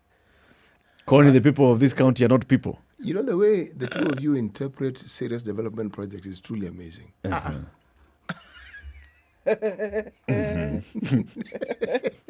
What's your interpretation of this? What is it, Titi? I stated it from the very beginning. Now, in case you aren't paying attention, I will repeat myself. Please. My thinking. Okay? Projects such as this one, and I'm glad you gave the example of schools, Harambee schools. Government always has standards and requirements for certain things before they can actually step in. Now, whether you know them is your problem. If you don't know, that is your problem. Yes. Now, when it comes to developing level 6 hospitals, the government does need level 6 hospitals. That's true. The government needs to have that across the country. We need to even have teaching and regionally. referral hospitals. We do. Yes. We do need them. Now, I am simply saying that this is my summation of it. I look at the governor of Kakamega. I know what he's done in the past. Yes. The ministries he has led. Such a person will have contacts within government circles. He's not the sort of person who's going to start building and then think, oh, I'll build and then I'll do this. He will go and probably have a conversation and say, guys. You have a lot of faith. Go on. Yes, I do. What do I need to do if I'm to do A, B, C, D? Here you guys want to build level 6, but you don't have money for this. What if I put up to this level? What would happen? My thinking, you just put up to this level, then we are then in a position to do A, B, C, D. So why not come out to the public and say it like that? And say it like that from the beginning. Why not say, But remember, this is my hypothesis. Yes. No, we're asking that hypothesis. Yes, right? you're asking hypothetically. Yes. Now that you understand Oparanya and you've seen how he's worked in planning. And how it is not possible that he would do this without a plan. Yes. Then why not extend it to that point where he says, this is actually a need? The national government will at some point need to construct a level 6 hospital. How long have they been putting up this structure? For how many years? This man has been governor for 2 terms. Yes, he has. But he didn't start it immediately. When did he start? Not immediately. Hey, so 6 months down the line, perhaps. The point is, at that point, when he was, because yes, like you say, he understands government. He has worked in government. He understands government. He even has, when he was Minister for Planning, he maybe even saw the plans that said a level 6 facility in Kakamega. He knew that there was a need for a level 6 facility in Kakamega, or a plan to build a level 6 facility in Kakamega at some point. So he has all that intelligence. Why not just make it nicely formal from the very beginning and say, this is our plan? As the people of Kakamega County, knowing full well that because of all this, and the other, you can even borrow that to the wording used in the national government plans. Fix here. Because whereas we understand now, therefore, we shall build a facility. Herein. Yes. Cognizant of. Where to blah, for? blah, blah. We shall build a facility. We shall consolidate. And let the people of Kakamega say, yes, we want to start building a facility that shall be a future level 6, and we shall get it to this point as the people of Kakamega. And we shall invite the national government to come, to bring staff, bring the equipment required, and then start running the facility. This will be the role that they will play. Yes. That is what is involved in a plan, CT. And that's what you're saying he should have done. That's what he But should not have done. hypothetically, that's what he should have done This hypothetical in reality. ad hoc Yes. behavior that you're talking about, like now, what would appear to be was that, okay, hospital needs to be built. Of course, due diligence here and there is done, not really involving the people. But then when you then have this gigantic building, you've put it up, and it is very clear then because of 1, 2, 3 reasons, you're not able to finish it. Then you say, national government will help me finish this project. That is your thought. I am of the view that the optics that tell didn't me happen. exactly that. If this other thing that you're saying had happened, and what I'm saying is that why then was this information not made public? It's public. Was he building the building somewhere, then bringing it every year to Kakamega? It was being put up in Kakamega on a daily basis. Yeah, and the people of Kakamega thought it was a county hospital. County referral hospital. The thinking was based on what they know and understand. Kwa sababu, how many people know what a level 6 hospital is all about? 26 minutes to 8. Kenya's biggest conversation. Well, Kipngeno is actually correcting us with an obvious fact here. There's no border between Baringo and Bomet. Yeah. Right. Yeah, Baringo, Bomet. No, I think it was actually Baringo. Nginyang is purely in Baringo. So it's in Baringo, but it's at the border of Baringo and another county. Was it Kericho? I'll find it just now. No. It's Baringo and who? Not Baringo. It's in Baringo. Baringo and Elgeyo Marakwet. It's possible there. Because it was in a border and it was not Bomet. It is not Bomet. That one is our own creation. Yeah. Asante sana Kipngeno. Let's take a look at the traffic and the weather. Good morning. This is the Situation Room, the only way to start your day. If I'm found guilty, there is no problem. I'm willing to serve. I have no problem. Jails are meant for human beings. They say a society gets the leadership it deserves. If you have a corrupt, crooked and rotten society like we have in Kenya, then of course they will get that kind of a leadership. I think the president should dissolve parliament. That's the best solution at this moment in time. Dissolve parliament. All of you go home. Yes, we all go home. How are we encouraging other people who might have new and creative ideas?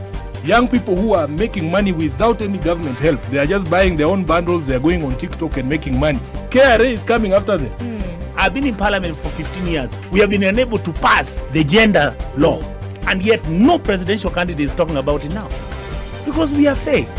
The truth is, all the men refused to vote for that law. What did Sonko do to Pumwani Maternity Hospital? Yeah, he with cleaned his it up. own money. Cleaned it with his own money. That was him as an individual. Yeah. And I did not say he was cleaning his own money. I was saying he cleaned Foot, mouth. Foot, mouth. Eric. Okay. The Situation Room, Kenya's biggest conversation. All right, so we're looking at cloudy conditions in Nairobi this morning. Highs of 25 and lows of 16. It's sunny at 17 in Nakuru, highs of 28 and lows of 13. Nyeri sunny at 12, highs of 26 and lows of 10, while Eldoret sunny at 16, highs of 24 and lows of 13. Cloudy conditions in Mombasa at 26, highs of 32 and lows of 24, while in Kakamega in Malindi it's partly sunny at 27, highs of 31 and lows of 25. Kisumu is sunny at 20, highs of 30 today. 30 will also be the high in Kakamega, where it's sunny at 17 and we'll see lows of 13. Kampala raining at 20, highs of 29 and lows of 18, while it's sunny in Dar es Salaam at 26. We'll see highs of 32 and lows of 26. Joburg, cloudy at 16, highs of 25. And we're looking at mostly clear conditions at 28 in Lagos. Highs of 34 and lows of 28. And it is cloudy at 22 in Kinshasa. Highs of 30 and lows of 21.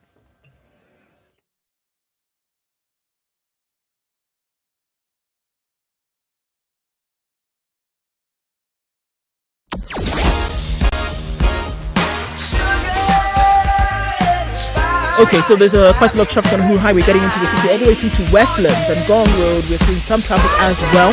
What are we looking at on Jogger Road? Really tight, quite heavy going towards Landis today for the first time in a while. Landis is jam-packed, bumper to bumper, all the way to the Kamkunji roundabout. Haile Selassie taking off some from Gong Road. Langata Road also continues, and Rilo Dingaway really close to the roundabout going towards City Mortuary. Thika Superhighway, hot and heavy, bumper to bumper, all jam everywhere we're looking at it today, as well as Kiambu Road. Limuru Road, in and outbound traffic. Parklands is absolutely packed, as it is coming out of Westlands. Keep an eye on things this morning. In traffic hour now officially. On Mombasa Road today, it's also looking kind of sticky, but nothing too crazy at the moment. SpiceFM KE on Twitter. Let's talk on text 40127. Classic soul, R&B, smooth jazz, neo soul, and nostalgic ballads. Make some noise. Yeah. You're listening to Spice FM. Mature, intelligent talk every morning. Spice up yourself.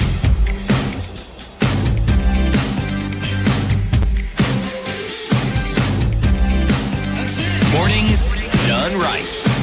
94.4 Spice FM. Is 34 Nairobi. minutes to 8. We continue the conversation. This is the Situation Room. Giant Kisero writes several times. He's written something here. He says, "Save us from debt-drunk treasury." That's his opinion piece today.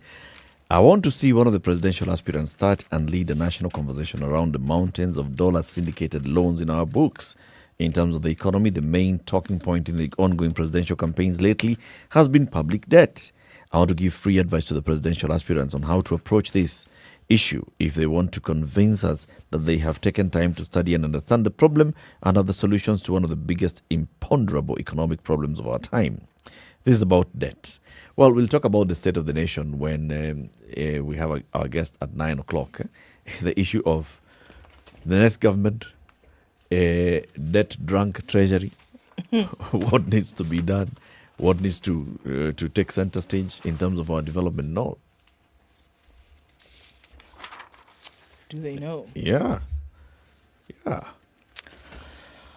Okay. Uh-huh. Now... Let me, while you're nowing, can I say something? Tell us something. Yes. There's a little article that has appeared in the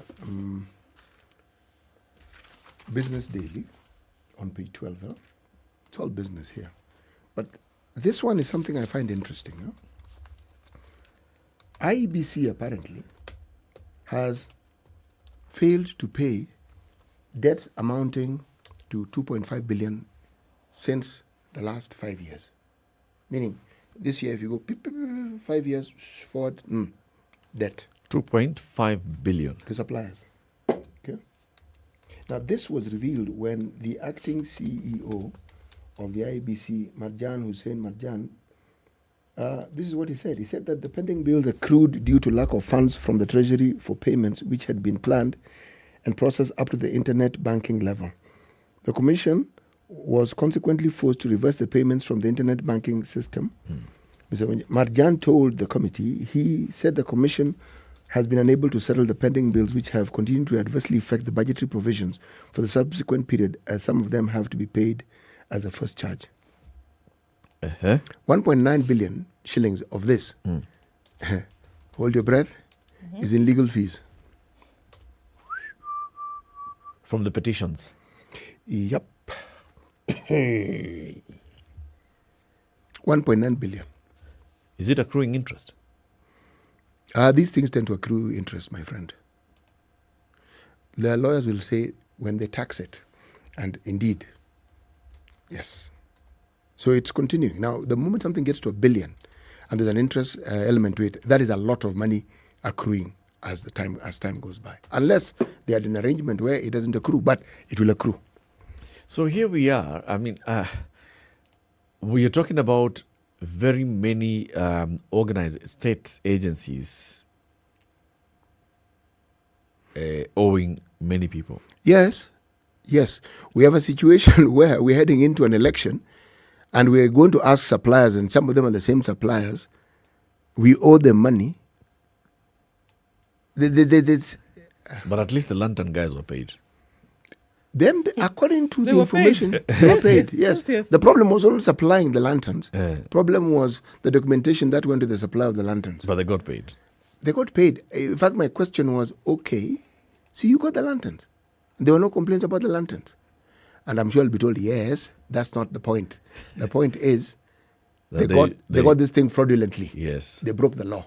So those that did not get contracts fraudulently have not been paid. My friends, a lot of money that we're talking about. Huh? Because 2.5 billion shillings is a lot of money. And you're going into another general election, you're going to accrue more. General election is equals election petitions. Yep.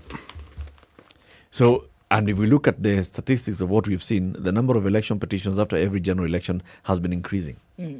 So you're likely to even have more petitions after this election than in 2018. Yes. We do. And also remember that in 2019, there was a problem when this same matter came up before the Justice and Legal Affairs Committee. And the Rieda MP Atendo Molo had rejected it. Said, no, this pending claim by law is a little too high. They said, forget it. This one, tell us this story again. 1.9 billion. How? In Kenyan terms, how comes? House come. Yeah. House come. Yes. You know, General Molo did not have a petition against him. No. But he should, well, he's practiced law for many years, he knows. But then, how many petitions are we talking about? How many cases are we talking about? You know, I don't... Because in each particular case, IEBC is either is they're a involved, my friend. Yes, they're involved. Yes. They're involved because the process, it is them who manage that process. Yes. They can't escape. Every election petition, IEBC must be represented in court. You know, whenever I hear such a thing or I read such a thing, the question I ask is, okay, we've heard what you've said. But do we have information that tells us that IEBC did not present adequate documentation to explain or to justify these claims? There are many cases. Yeah. Very many. And if you're talking over a 5-year period, if there's no audit query on the bills, we can only say that the bills are legitimate. It's 2.5 billion shillings owed to suppliers. Yes. This is a lot of money. But it must have gone down because the Auditor General, Nancy Kadungu, had flagged this in 2019. They had said that, you know, this thing was around 4.3 billion. So if we're talking about 2.3, it means some bills have been paid over time. But it's still a lot of money. It's a lot. As a layman. Remember that money which was returned to Treasury the other day? 47 billion. Yeah. Surely. See, you should have gone to pay. No. These guys are just asking. These guys are just asking for 2.3. If you just take away just 3 to round it off, you still have some 44. 44. 44 is a lot of money. It is. So there can be, distribution of these resources to that be money able was to sort out returned. the issues. Okay, while we're talking about how to this and the other, we have an election that is coming. It's an important event. Right now, if that road was supposed to be built and hasn't been built, it hasn't been built. But the election has to take place. Yes. 3 is not rounding it off. Round it off to 4. Okay? Or even 2, so that this remains 45. Now you've got it. Voila. And then give these guys the money so that they can sort this thing out. Right. But I'll be told government doesn't work that way. I talk about people being paid and people being audit questions being raised in Parliament. Remember Census 2019? Remember that? I remember that. We had a national census. We did have a national And ahead of the national census, you were receiving SMSs telling you, prepare yourself, You'll the be national counted. census is coming, you'll be counted, They have a cost. be at home, blah, blah, blah, blah. Those SMSs were not free. Yes? How much were they costing? Lawmakers have launched investigations into procurement of SMSs by the Kenya National Bureau of Statistics at alleged exorbitant rates.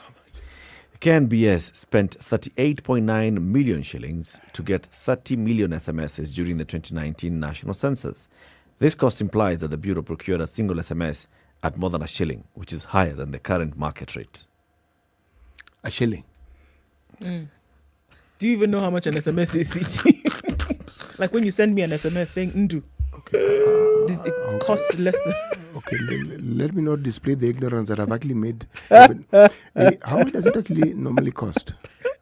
City doesn't know how much. I honestly don't know. How much does it usually cost? Less than a shilling. How much? I also actually don't know. What's the cost of an SMS? I don't know. Okay, so when you're procuring bulk SMSs, because you're procuring them in bulk. Eco discount. Okay. Members of the National Assembly's Public Investment Committee said the rate appeared exaggerated because buying in bulk would have resulted into discounted prices. Auditor General Nancy Gathungu has flagged out the payment after KNBS failed to provide details of the number of SMSs sent.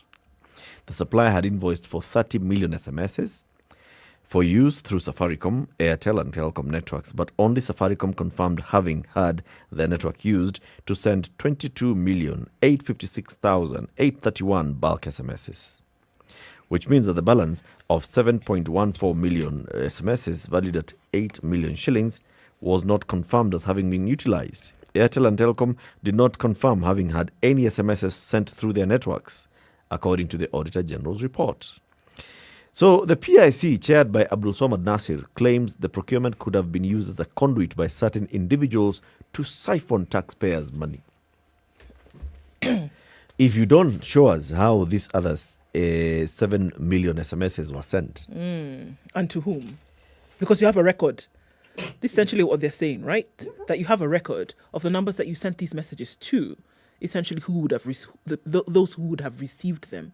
And then you have this extra amount hanging around here. If you can't show us, then there's a space, right? And because of that, we can only then speculate that somebody somewhere, and this money is not like the 47 million or billion rather that was returned, right? This money was spent, but you can't show us where this was. So we can only then assume that the 7 million SMSs, now when you translate that to cash, where did it go? I'm sure they have the details they'll provide. This is Kenya National Bureau of Statistics. After all, we just saw a number the other day where their boss, the Director General George Obudo, told Parliament that the SMSs were supplied by a third-party firm and not procured directly from Safaricom. This is what happens. You have the short code. Aggregator. Yeah. Yep. So those ones are the ones that bid, and then they have bought the SMSs in bulk from Safaricom. The only thing that Safaricom is saying is yes, through our network, this short code sent X number of SMSs. Telcom, Airtel, they haven't provided anything that shows how much went through there. But the company is the one that should be asked. KNBS should be coming here and saying, all right, so we gave you money to procure 30 million SMSs. Show us a breakdown of the 30 million SMSs. I don't doubt that it will be provided for, because the moment you bring in a third party discussion, the cost cannot be the less than a shilling. Because you buy it at that less than a shilling, you don't sell it for the same price you bought it at. You mark it up.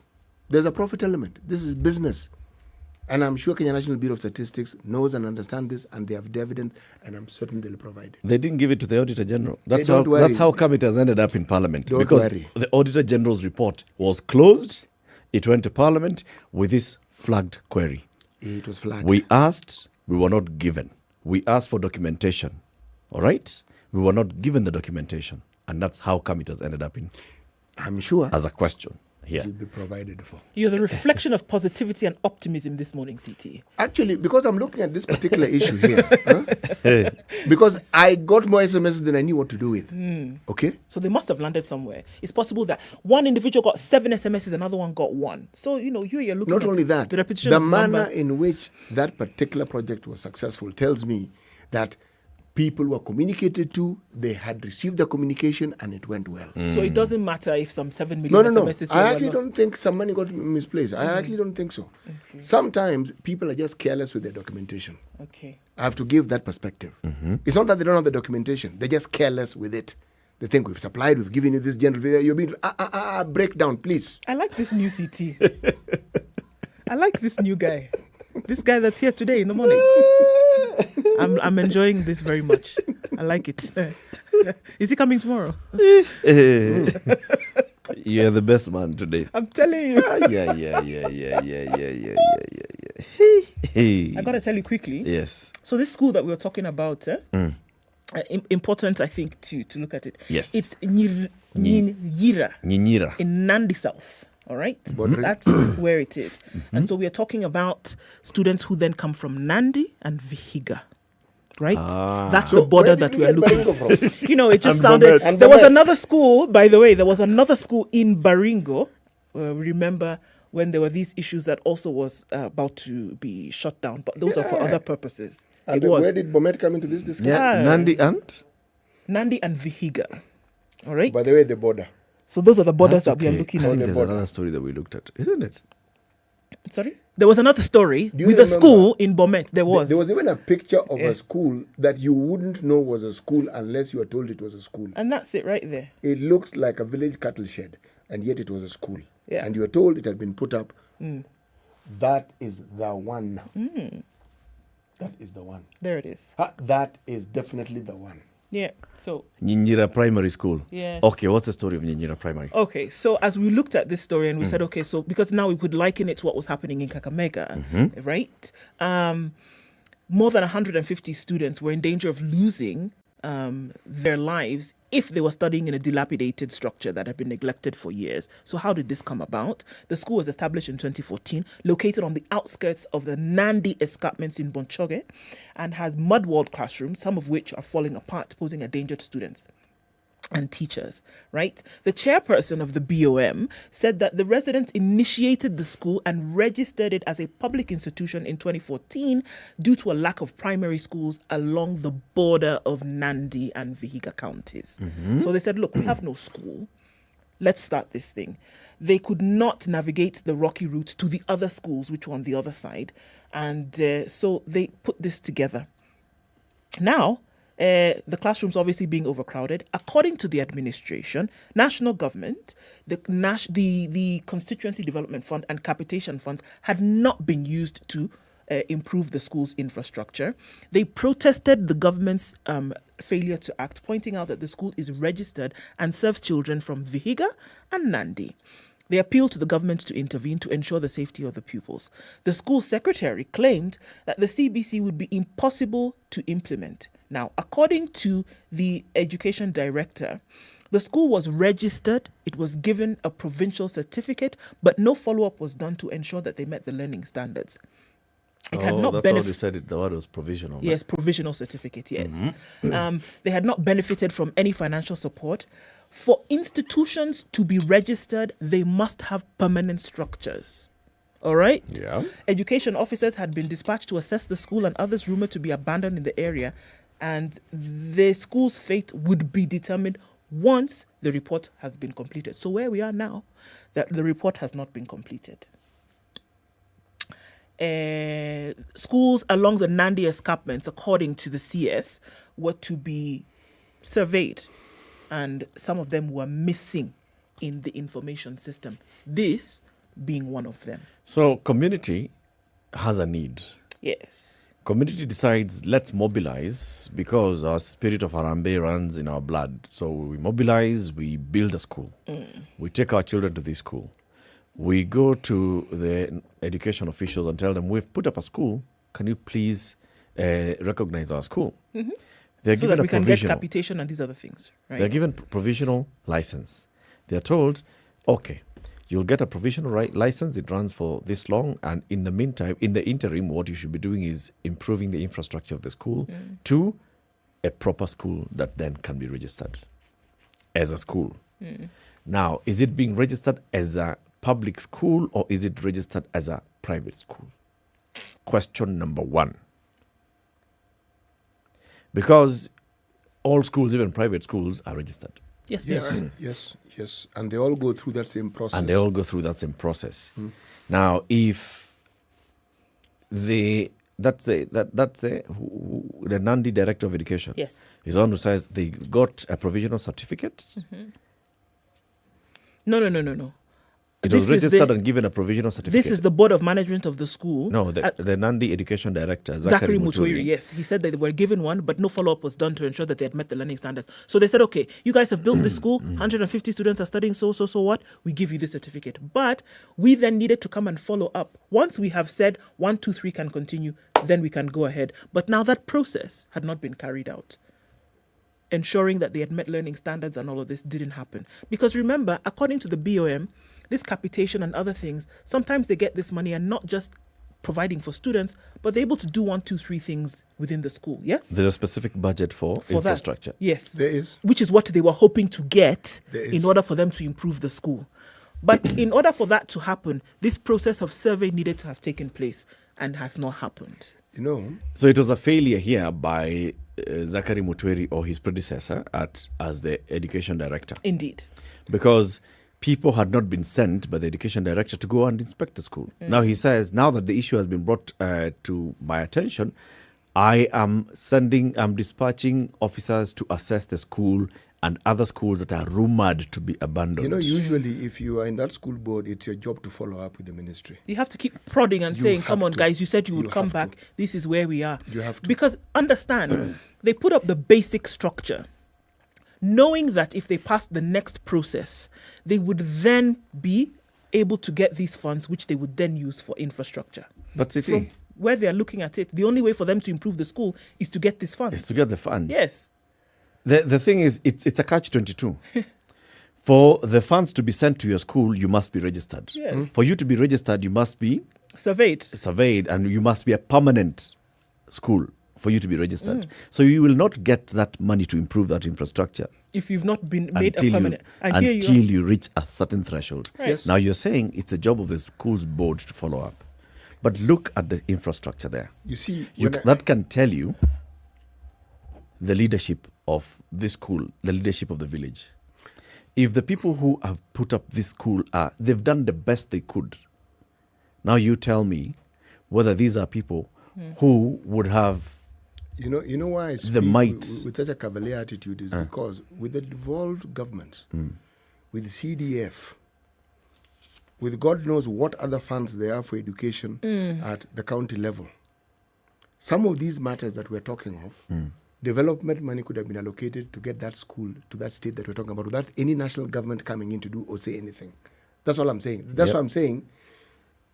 There are things the board has to push for. You may have gotten to that stage. Believe me, if you are not proactive and you don't push, it'll stay exactly as it was. But this is what they're doing now. I think. I'm not pointing a finger at the community. I know you're not. I'm just looking back and saying, has the community done a lot? They have done a lot. They have. Because they pushed, they said, let's start a school. Yeah. They pushed, they said, recognize our school.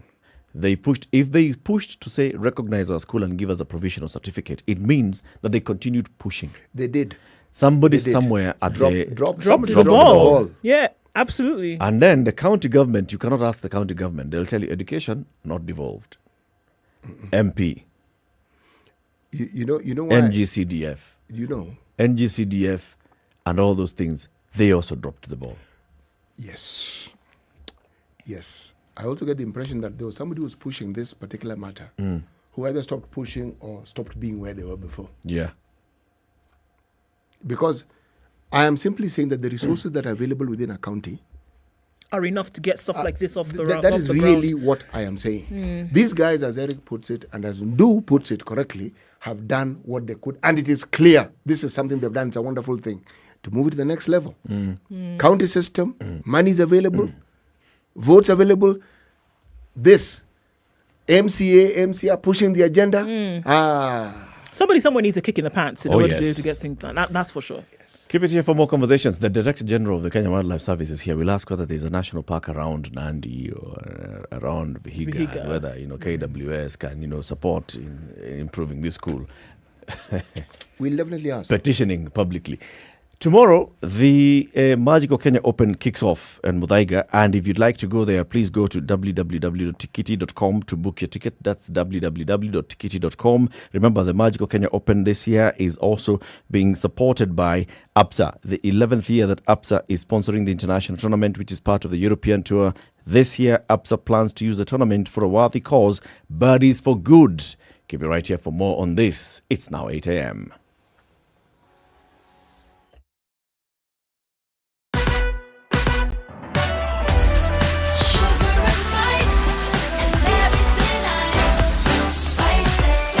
Spice up your life. The latest news from around the world. 94.4 Spice FM.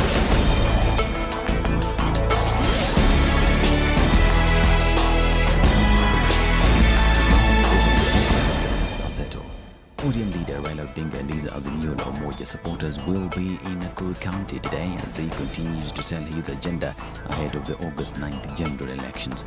Odinga's meeting will be his first since ODM party nominated him to run for presidency, as supported by President Uhuru Kenyatta's Jubilee Party, although the coalition is yet to sit and decide who among the coalition partners will be chosen to fly the presidential flag. Wiper leader Kalonzo Musyoka, who says that he hopes to negotiate with Odinga on becoming a partner under the Azimio la Umoja banner, stated that he has not been invited to be part of the Nakuru meeting and that should the negotiations happen, he will be happy to attend future rallies and meetings. ODM Party Nakuru chairperson says that preparations for today's meetings are complete and further urged residents of Molo, Elbago and Njoro to show up in large numbers. Nakuru Governor Lee Kinyanjui and his Laikipia counterpart Nderitu Buridi are among those expected to accompany Raila. Later this week, the Azimio la Umoja team is scheduled to tour Kisii, Nyamira, Bungoma, Busia and Machakos counties. Now Kenya has now requested for additional 7 days to go through the draft One Kenya Alliance Coalition Agreement. The party's National Executive Committee said it will need the stated period to review the terms of the agreement before signing the deal. NAC Kenya Secretary General Oru Michael said the additional time will be critical in assessing the agreement and closely examining it before a decision is made. The NEC needs more time to familiarize and scrutinize the coalition agreement and related documentation, that the party's legal team is instructed to seek clarity on any and existing grey areas, prepare and present a detailed brief to the National Executive Committee, and finally, that NEC shall meet within the next 7 days for final approval of the document. The One Kenya Alliance allied parties, Wiper, NAC Kenya, UDP and KANU, were initially scheduled to sign the coalition agreement today. Oru explained that among the reasons for NAC Kenya's request for postponement included the recent Amendment Political Parties Act, which he said called for legal interpretations and more scrutiny, while assuring the commitment of party leader Martha Karua and the other three One Kenya Alliance co-principals.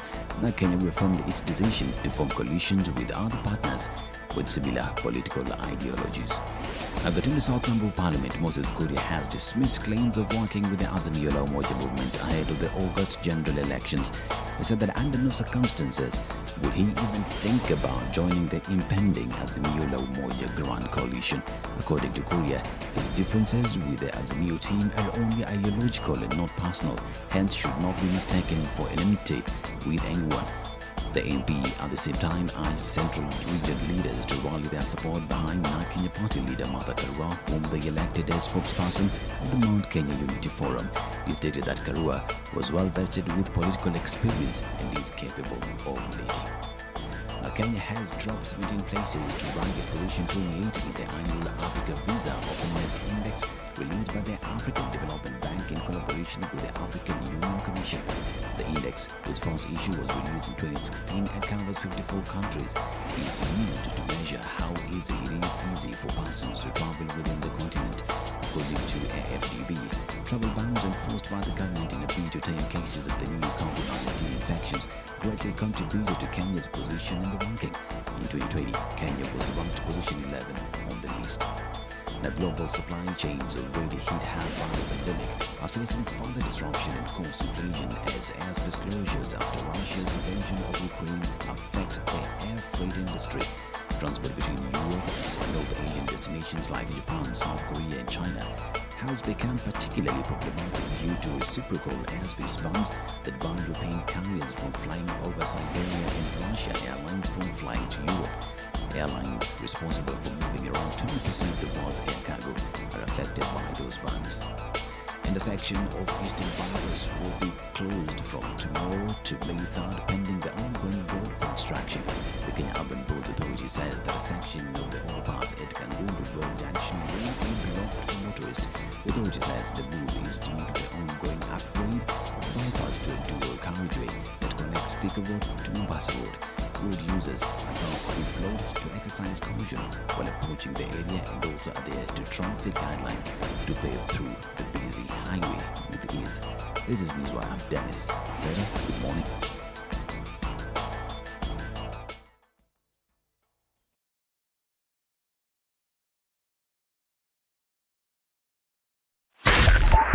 .5 Spice FM, Kisumu. Few minutes after 8 o'clock, and what are we looking at on the roads this morning? Going towards Uhuru Highway, and it's coming off the Nyeri Stadium roundabout through into the CBD and out towards Westlands. Quite heavy, still continues. Rilo Odinga Way, then feeding onto Ngong Road, out towards Community, and then into Haile Selassie as well. Still some traffic there. We're in traffic hour proper, folks, and it looks like coming out of Westlands is still going to continue that way for some time. Jogo Road also out towards Landy is really heavy this morning, going towards the roundabout at Kamkunji and then onto Haile Selassie as well. North Airport Road not faring too badly this morning. Thika Superhighway, totally different story, however. And we're looking at Juja Road, Kangundo Road, Manyanja Road, everything that feeds onto Outer Ring today. A bit of an issue. All right. Also looking at Mombasa Road going towards the SGR. The Eastern Bypass really clogged. The Southern Bypass, however, is behaving very well. So there's an option for you to use to get into the city a lot quicker than sticking into the CBD. All right, shall we take a look in a bit? Let's do it. SpiceFM KE on Twitter, text 40127. Let's keep things moving this morning.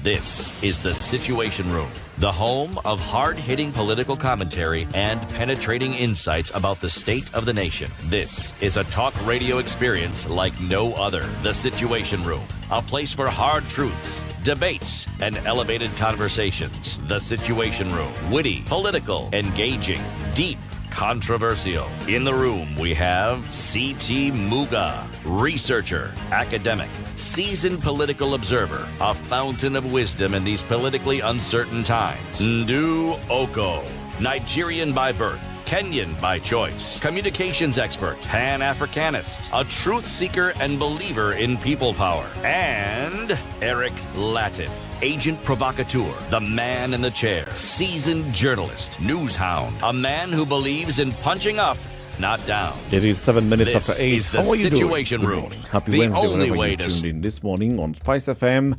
online where we live stream the show on YouTube, Spice FM KE, on Facebook. Also, our page on Facebook is Spice FM KE. And for the next 1 hour, we are also live on KTN Home.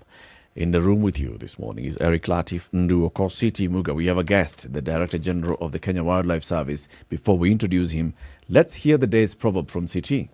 Yes, this proverb is from Egypt. Suffering in search of truth gives true meaning to the truth. Suffering in search of truth gives true meaning. Yes, operative word is suffering. Yeah. And truth. Yeah. Truth without suffering is not truth. No. That's is not not meaningful truth. That's what it implies. truth without suffering is not meaningful truth. Or there is greater depth to truth if the pursuit of that truth has come through suffering. Yeah, suffering here doesn't, I think, imply going to a torture chamber. No, I think it implies the arduous manner in which you arrive at it, the difficulties you overcome to get to where you are. I mean, for instance, if you ask somebody who has been in the military, like our guests, and he takes you back to boot camp when they were first being recruited, he'll tell you, my friend, it's not something you want to go back to again. It is an extremely torturous process. But in the absence of that process, the truth of being a general becomes just a subject of discussion, not a reality. So that truth has some suffering that accompanies it. You must spend some time. You really must spend some time. Don't just assume things and assume them to be the truth. Yes. Dig deeper. It may be the truth, but it isn't the only truth. And it isn't, well, you don't get to the profundity of the issue. Yes. Great. Our guest is retired Brigadier John Wawero. He's the Director General of the Kenya Wildlife Service. Good morning and welcome to the studio, sir. Good morning. And it's good to have you. Very well, thank you. Yes. It's good to have a former military officer in the studio. And as CT says, the truth is what you went through. And also what you take the KWS Rangers through. Absolutely. That is exactly what they have to go through. So I totally agree with Charles. It's true. If you don't, we have a way we coined it in the military where you had to remove the civilian out of the person so that you introduce the discipline into the person. So that's the only way you're going to get this person. Because naturally, if somebody fires a shot at you, what is the first thing you want to do? Run away in the opposite direction. That's the natural thing to do. Flight. But when you now see the military person going towards where the shot came from, that tells you there's something else that happened to this person other than the normal. Yeah. Something else was introduced in the system. So remove the civilian out of the person and introduce discipline. And introduce the discipline that allows you to be able to engage that enemy going forward. What you're saying is basically Rayana discipline. I didn't say that, Eric. That was on your words. Rayana discipline, yes. But ukiongeza hiyo suffering, so ndio discipline itakuwa discipline kamili. Proper. Yes. It's good to have you in the show, sir. Thank you. Thank you very welcome. Much. That's a hot seat that you're occupying right there. We like to give our guests that seat so that we can have meaningful conversations with them. Thank you. You've been the DG of the Kenya Wildlife Service for a number of years now. One of the reasons why almost 3 years now. 3 years now. Yeah. Almost, yeah. We'll talk about the Kenya Wildlife Service. Many people just see KWS, they understand parks, they know tourists come and they go to the parks. Yes. I know there have been very many efforts by yourself, your administration and previous administrations as well at KWS to open up the national parks and our national flora and fauna conservation to the ordinary citizens of this republic. Will tell us about that. But tomorrow is a very important day globally. Yes. Tomorrow is the World Wildlife Day. Yes. What's that and what's it about? Maybe I can explain to you how it came about.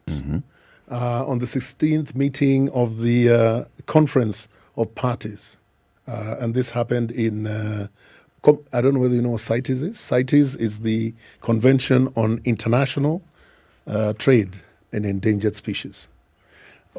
In a nutshell, without going through a big explanation, it's about the protected iconic species, okay? And this convention our countries are engaged to sign up so that they can be able to protect iconic species. What species are we talking about? We're talking about the elephant, the rhino, some cat species, like the lion. Like now, lions, we only have about 2,500 in Kenya, not more than that. So if we were to destroy that, then we would have no lions left. So those kind of things. And during that meeting, then the World Wildlife Day was declared in 2013. And tomorrow, it's celebrated worldwide. And Kenya will also be celebrating. And this year's theme is recovering the species for ecosystem restoration. Okay, recovering key species for ecosystem restoration. And so that to be able to market in line with that theme, what we will be doing is we'll have a white rhino conservation and management action plan 2021-2025. It will be launched tomorrow. And of course, you know, the white rhino is also an endangered species, just as much as the black rhino is. And that is what we'll be doing tomorrow. And that's why it's so important. Yes.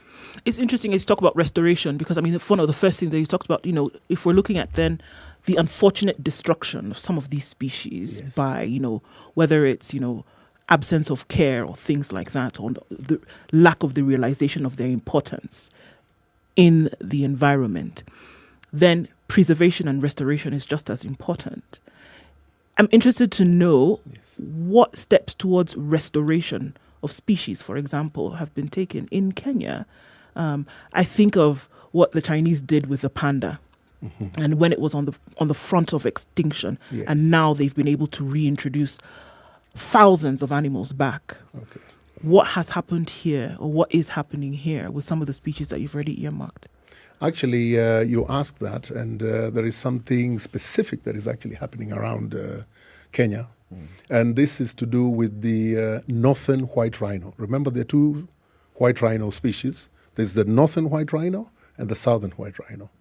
At the moment, the northern white rhino, there are only two female rhinos that remain worldwide in Olpajeta. So at the moment, together with partners in the Czech Republic and Italy, scientists and our own scientists, what we're doing is we are trying to get we were able to collect some of the sperm of Sudan before Sudan died. So we are trying to get them back. We want to get a surrogate mother of a southern white rhino so that then we can see if we can restore back the northern white rhino. Because we managed to get some eggs from the two females, the northern white rhino and that of Sudan, put together. They've been doing this for the last 1.5 years. And recently we successfully were able to get an embryo now that actually is fertilized, but of a southern white rhino, because we want to see whether that process will work first and foremost. So we took of the southern white rhino because we don't want to waste the little that we have of Sudan and the northern white rhino females, so that we can then be able to restore that species. Because if we are successful, and we feel we will be successful, that would be a major milestone worldwide of being able to restore a species which, for all intents and purposes, is extinct. So what is it going to be? So we have an embryo with Sudan, which is northern. Yes. And a surrogate mother who is a southern. But there are two northern white females, which still remain. So the eggs were taken from there, and that of Sudan, the sperm of Sudan, put together in a lab in the Czech Republic, so that once we are able to test the ones of the southern white rhino first, to see whether it's successful, then we will now introduce to a surrogate southern white rhino female the sperm of Sudan and the eggs of the northern, we'll try and get that. Once we get this successful, then we feel confident we'll be able to bring back that species. So that is one of the most important things that we're doing right now. It's a big milestone. It's a major one. How long before we get to know this? Well, it's a process, and it's a scientific process. So, you don't have definite timelines of saying by this time. But we've been trying for the last 2 years now. And there have been times when we've tried and it didn't work. It's been tried before. Sometimes the egg, they crush.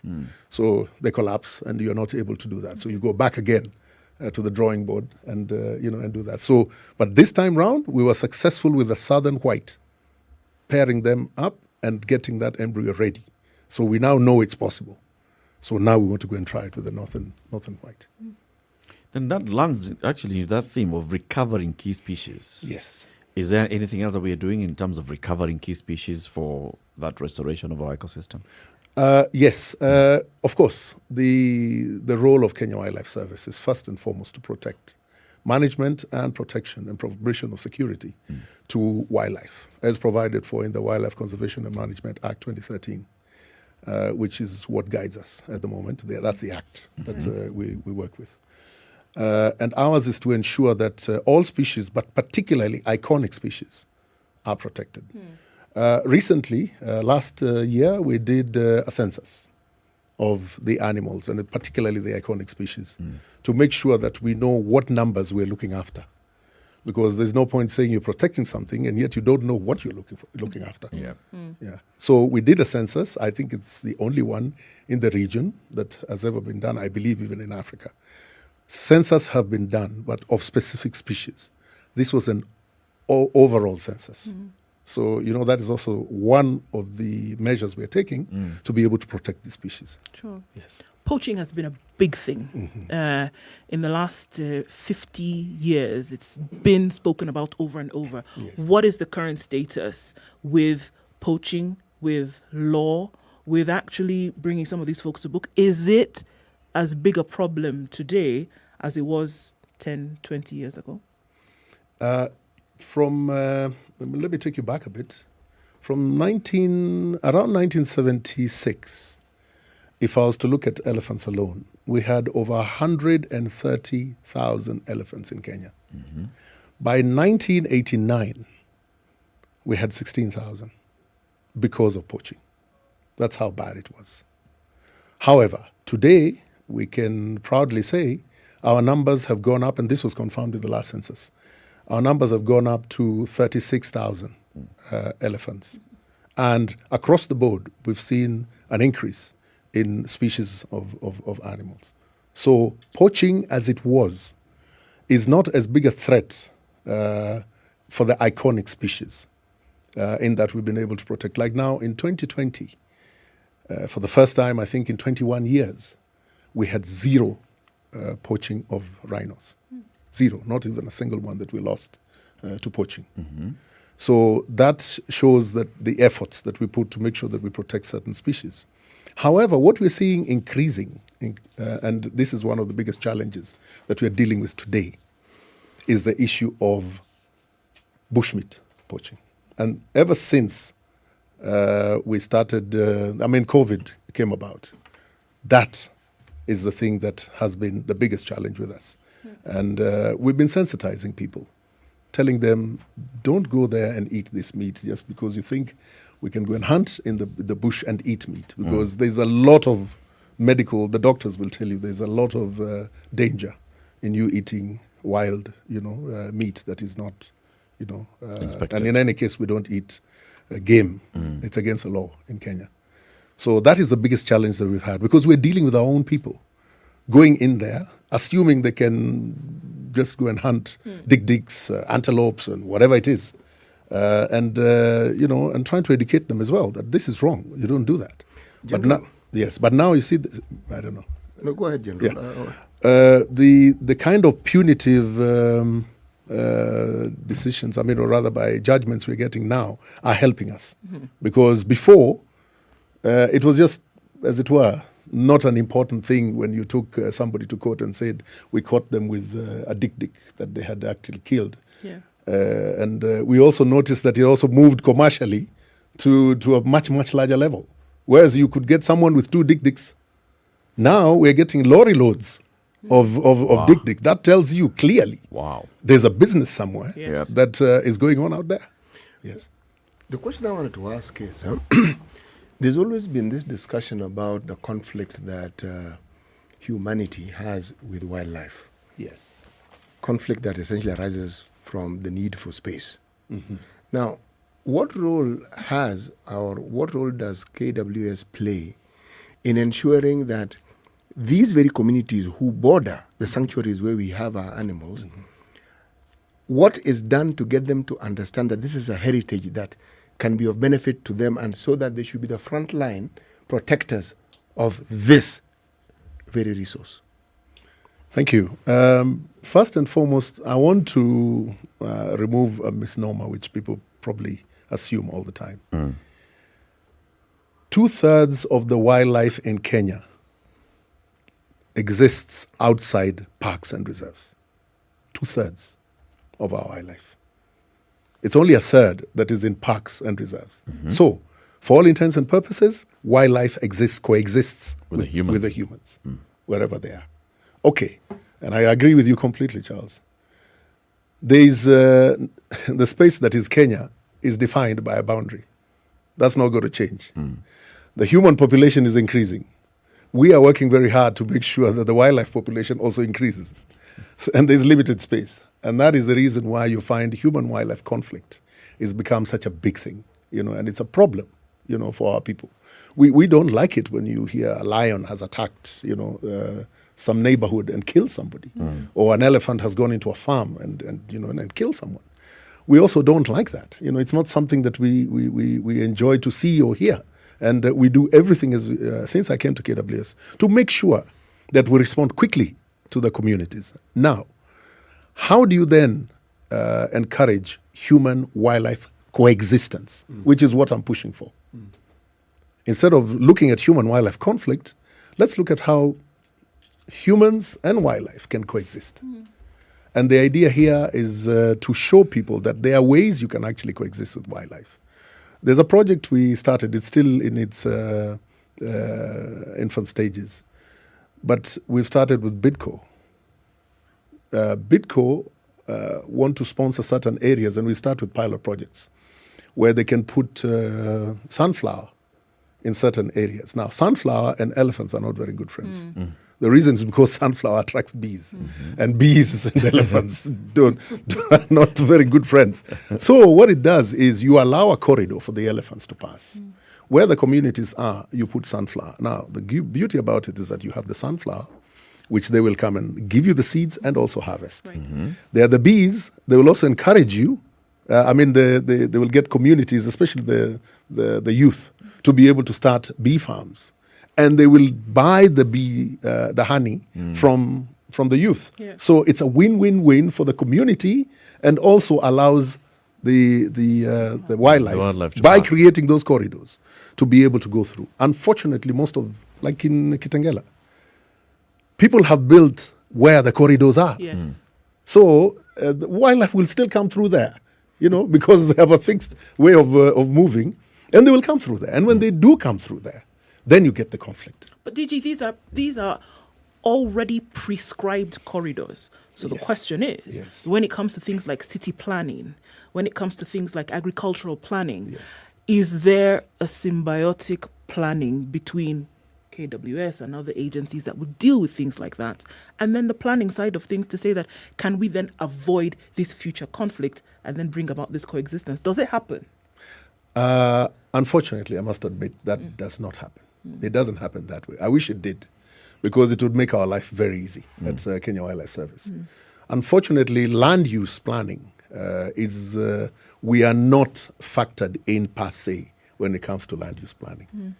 And you realize that land has already been allocated to a certain community in an area where we come and say, don't do that, because that's a corridor. We're told, so where do you want these people to go? We will give them that land. Unfortunately, that's what's been happening. So we are continuously losing land that would otherwise have been corridors. But we're very, very grateful to the government and particularly the president, because recently we were allocated in the sheep and goat area near Athriba, 2,000 acres, which we now is to help, one, expand Nairobi National Park, and two, to create that corridor that was there, because then it can go through towards Swara Ranch and the Ilri area, Kapiti Plains, as we cut across now to go towards Amboseli, which was the original route.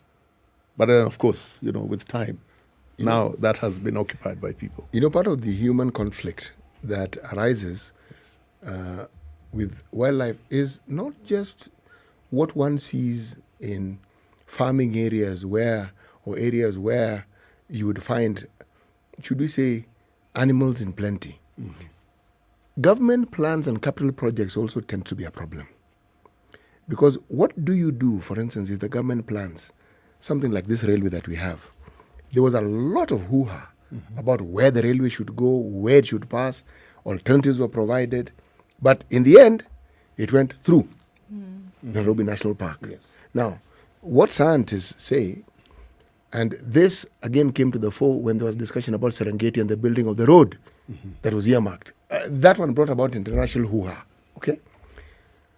The question that my colleague Ndu asked, how serious does the national government take its planning when it comes to such huge national projects with what the policies of Kenya Wildlife Services has to maintain what it is that they have been given as part of their mandate to run?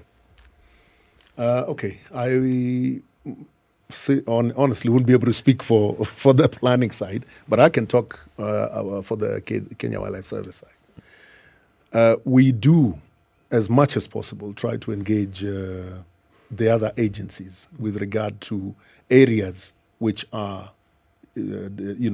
designated for wildlife, and show the dangers of what would happen if you are to either develop that area or give it to, as land allocation, because of how that is going to affect the people who are going to be there, in that space. And we do this all the time. We have been in engagement with quite a few of, especially the lands people, and the director of survey, who we talk to, continuously with, because of the areas we occupy and why those areas should be left the way they are. Unfortunately, I think there's also a political angle to it, in where it is maybe not even so much the planning side of the government, it's the political side of the whole political thing that sometimes comes and interferes. I can give an example of a place like, and I know it's happening right now, Mkurulo, in Chulu, near Chulu area. It's part of the park, and we actually had to step in and say, stop coming into the park. But then the people there had been encouraged by their political leadership and told, this is your land, go there and sit there and occupy. So those are the kind of challenges that we get, It will bring us to the question that I want to ask, but I want to ask that question after the break, which is about the value that the citizens of Kenya actually place on wildlife and wildlife conservation, whether it matches what the KWS promotes. Because when people say, okay, this is my land, I'm going to come here, I'm going to build, and you're being told it's a transport, it's a corridor for the wildlife. You're like, passage. Corridor what? Where am I going? That's the question that then I want to ask you after the break. Do we see the value of wildlife as a people, as a value to me, or as a product that has been earmarked for people to come from abroad to come and see the animals and take photos and then go back and pay some people some money which I never see? This is a conversation we're having with retired Brigadier John Owero, the Director General of the Kenya Wildlife Service. We're live on SpiceFM, KTN Home, and online 8:30. Time for us to take a quick break. We'll be back shortly. This is the Situation Room, the only way to start your day. I like listening to you guys. You're the default radio station in my car in the morning. Even the children listen to you guys. I agree Parliament has failed this country. And I will say it again. We have not done what we should have done. We know in this country, the Kenya prison sector is one of the most underfunded sector. The way it is being done and the way we're calling it Huduma Number them Semakweli is because all records will be there. There are people who are now billionaires with no history as to how they got all these assets. Yes. Anything that the president does that is not in accord with the constitution is an illegal act. He shouldn't be doing it and should be sitting here and trying to sort of guise it up. I totally believe live transmission of results and allowing Kenyans to be able to view all these results. I believe that it will be impossible to steal elections. The Situation Room, Kenya's biggest conversation.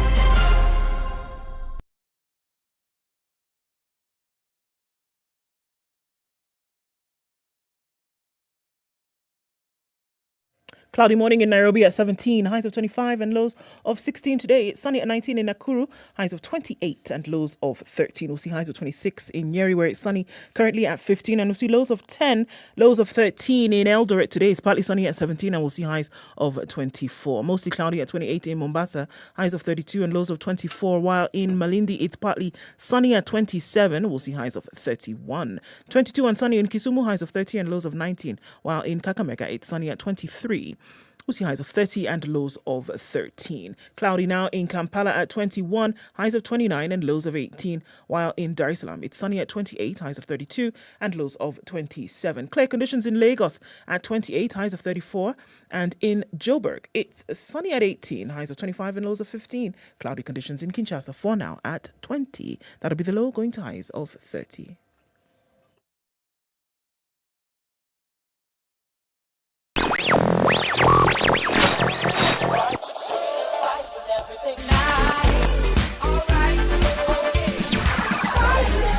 Spice up your life. All right, what are we looking at? In and outbound traffic on Jogo Road today. That started really early and it's still quite heavy. Gong Road here and there, a little bit of traffic going towards Community. We're looking at this whole Westlands to Parklands area. There's a mishmash of traffic which folks can't seem to make any sense of. And neither can my mouth at this moment. Ring Road Westlands also going out into that direction. Quite a lot of traffic. We're looking at the Thika Superhighway, which is still quite heavy, all the way past the Outer Ring Junction, heading out towards Clayworks and Kiambu Road, really far up towards Pipeline Estate. Traffic is really heavy this morning, but we should keep our wits about and see how we can get through without too much of a scratch. Talk to us. SpiceFM KE on Twitter. Text 40127.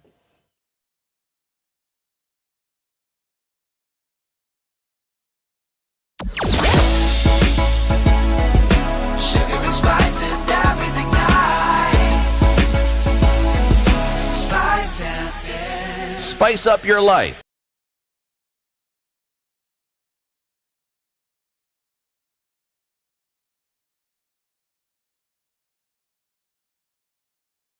Mature, intelligent talk every morning. Spice up yourself. 5 to 9, the conversation continues with retired Brigadier John Wawero, Director General of the Kenya Wildlife Service. We're talking about wildlife conservation. Tomorrow is World Wildlife Day, the 3rd day of March. It's International Day commemorating wildlife conservation worldwide. The theme this year is recovering key species for ecosystem restoration, and that's part of the conversation that we're having. So, Bonadiji, when we went to the break, I said, look, we talk about human-wildlife conflict all the time. You've told us 2/3 of our wildlife is actually outside of the protected areas, the national parks and game reserves. So we are living with the animals. CT had asked you, what efforts does the KWS take to make sure that the community sees wildlife as part of, things that we need to conserve, that we can get value out of, not just as tourism products which will earn us foreign exchange, but where we can also just interact with the animals. That dovetails into what you said. We have a political problem when it comes to conservation of wildlife, because there appears to be this kind of attitude that if we want to live here, we live here. The animals need to move away. If they don't move away, we eat them. And we make sure that they've moved away. Or if we're here and we're hungry and we're looking for cheap food, we go into the bush, get a dick, come eat, and we move on. Do you think that the people, Kenyans, actually view wildlife conservation the same way the KWS views wildlife conservation? I don't think so at the moment, because most Kenyans, as you've aptly described, would see wildlife as an intrusion rather than something that they would want to embrace. Because, again, of the competition that I talked about earlier. The fact that I want to plow my land, or the land that I have, and be able to get a product out of it. Traditionally, that's what we've always done. But you see now, unfortunately, you also have wildlife within the space that you're talking about, although it has been there for the longest time. And we want to change the conversation. The reason is because we have gone elsewhere and seen models that are different.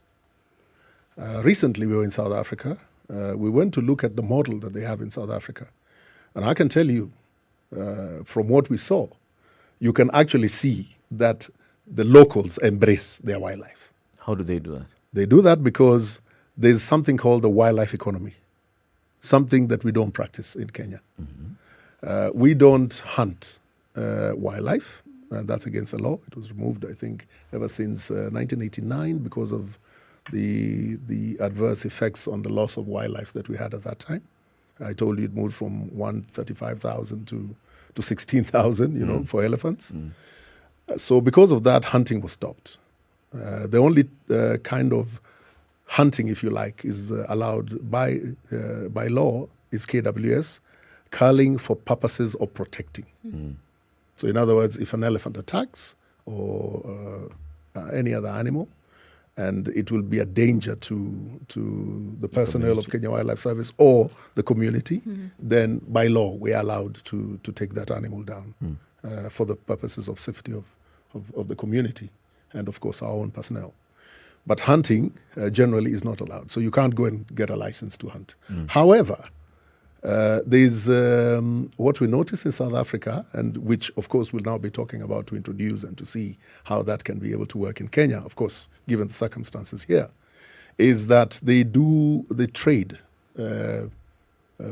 wildlife, particularly plain game and animals like buffaloes. You find they use buffalo to actually mate with cows. So then they get a better stock, a better stock of livestock that is leaner and has better meat. So you see, when that kind of idea begins to come through, then people begin to realize also that they can trade in this wildlife. There are a lot of countries worldwide that would like to get live wildlife, sold to them, and they do. In the Middle East, in Europe, and so we're talking about live animals, not the meat. Right. Okay. Now that's a conversation we are discussing. We're trying to look at. This talks about now then breeding, because if Exactly. you're just selling and you're not monitoring how you're breeding, it'll be like our donkeys. Precisely. What you're going to do is to breed. So you'll have those animals not in fenced areas per se that are small.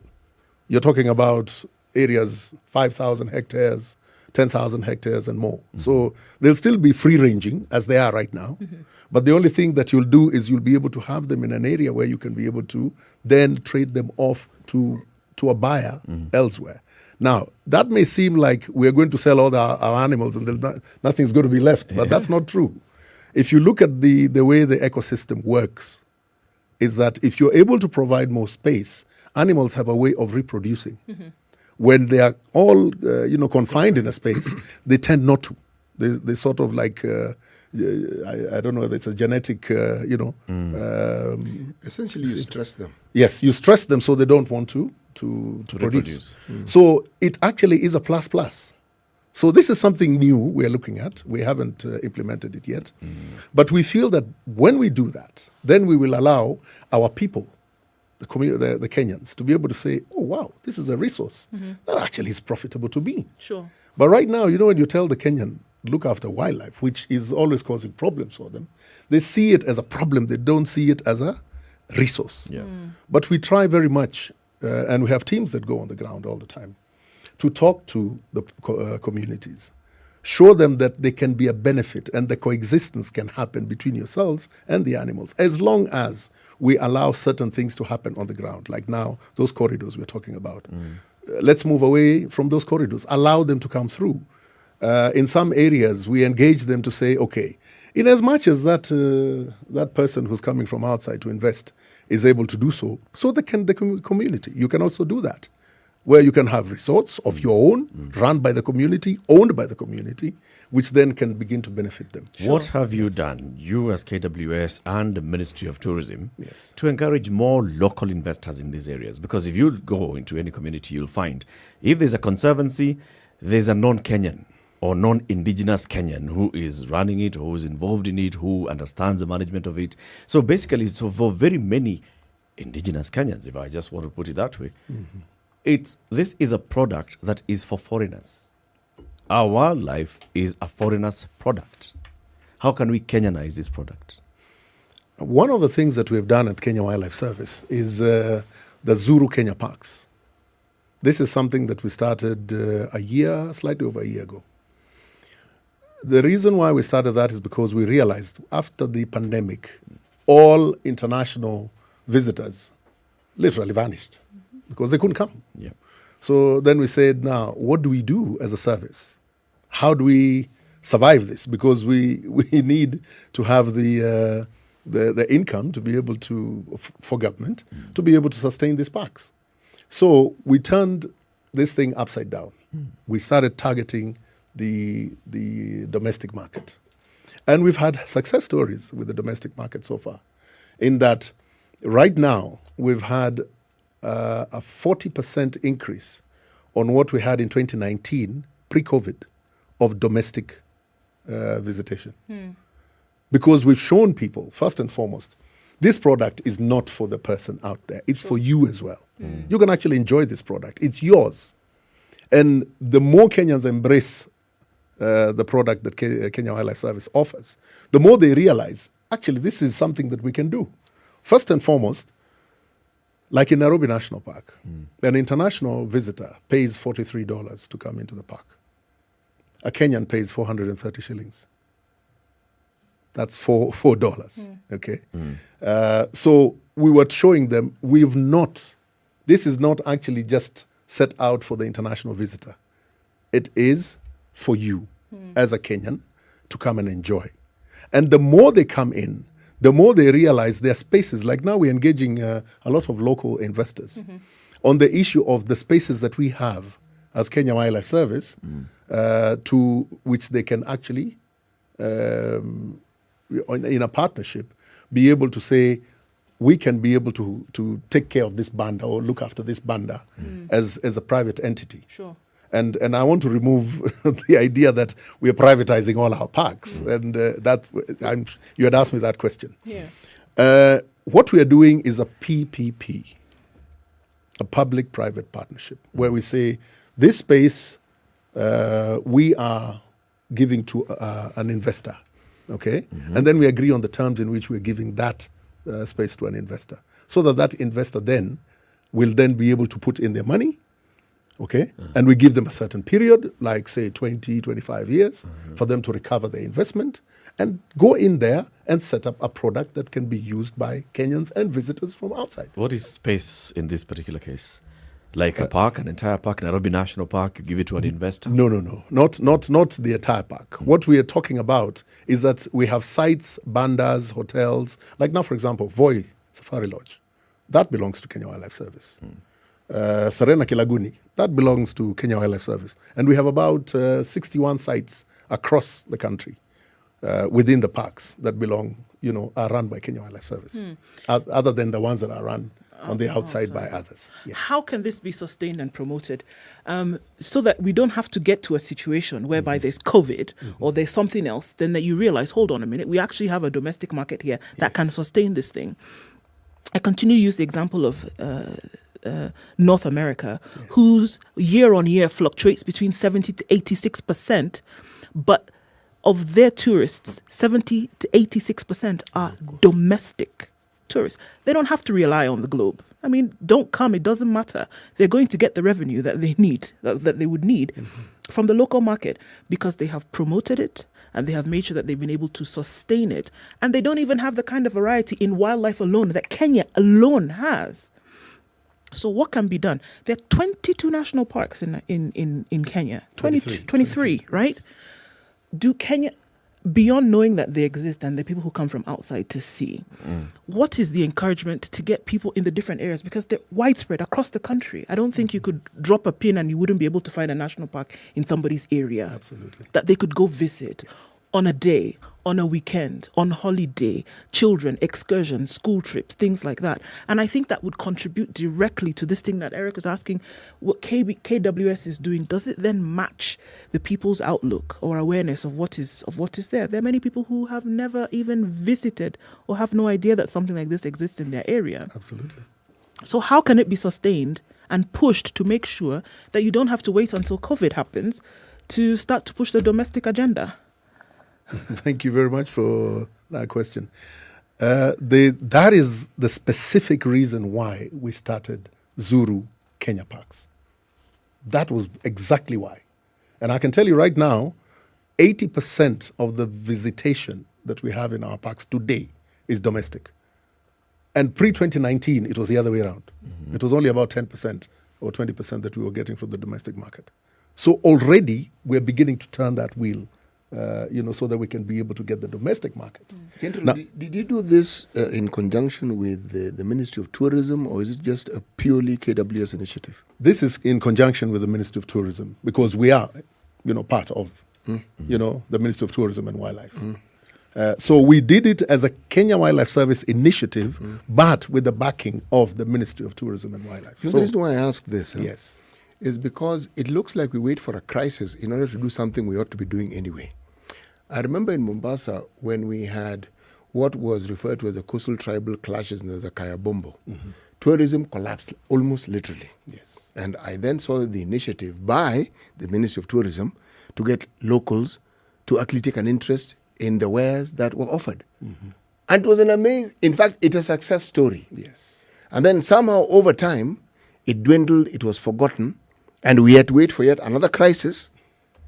And to have you at the helm of KWS to say, folks, we really need to get these locals to go to these places. And yet, when Eric mentioned conservancies, the very nature of conservancies is that locals are involved with the investors. Yes. Now, conservancies are a success story. Yes. So how is it then that what the initiative that you have cannot be something continuous? So whether you have COVID or not, instead of talking about 80, we talk about 90% of Kenyans. Yes. I can give you a hint. That 400 shillings is too much. You feel it's too high, City? It's too high. Explain.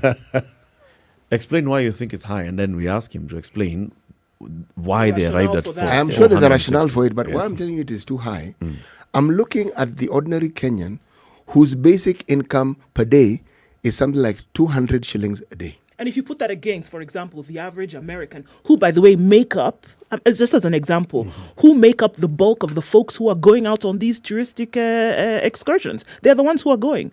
The nurse, the doctor, the teacher, the lawyer, the whatever, the ones who own their small businesses are the ones going on these holidays. Because they have a huge middle class.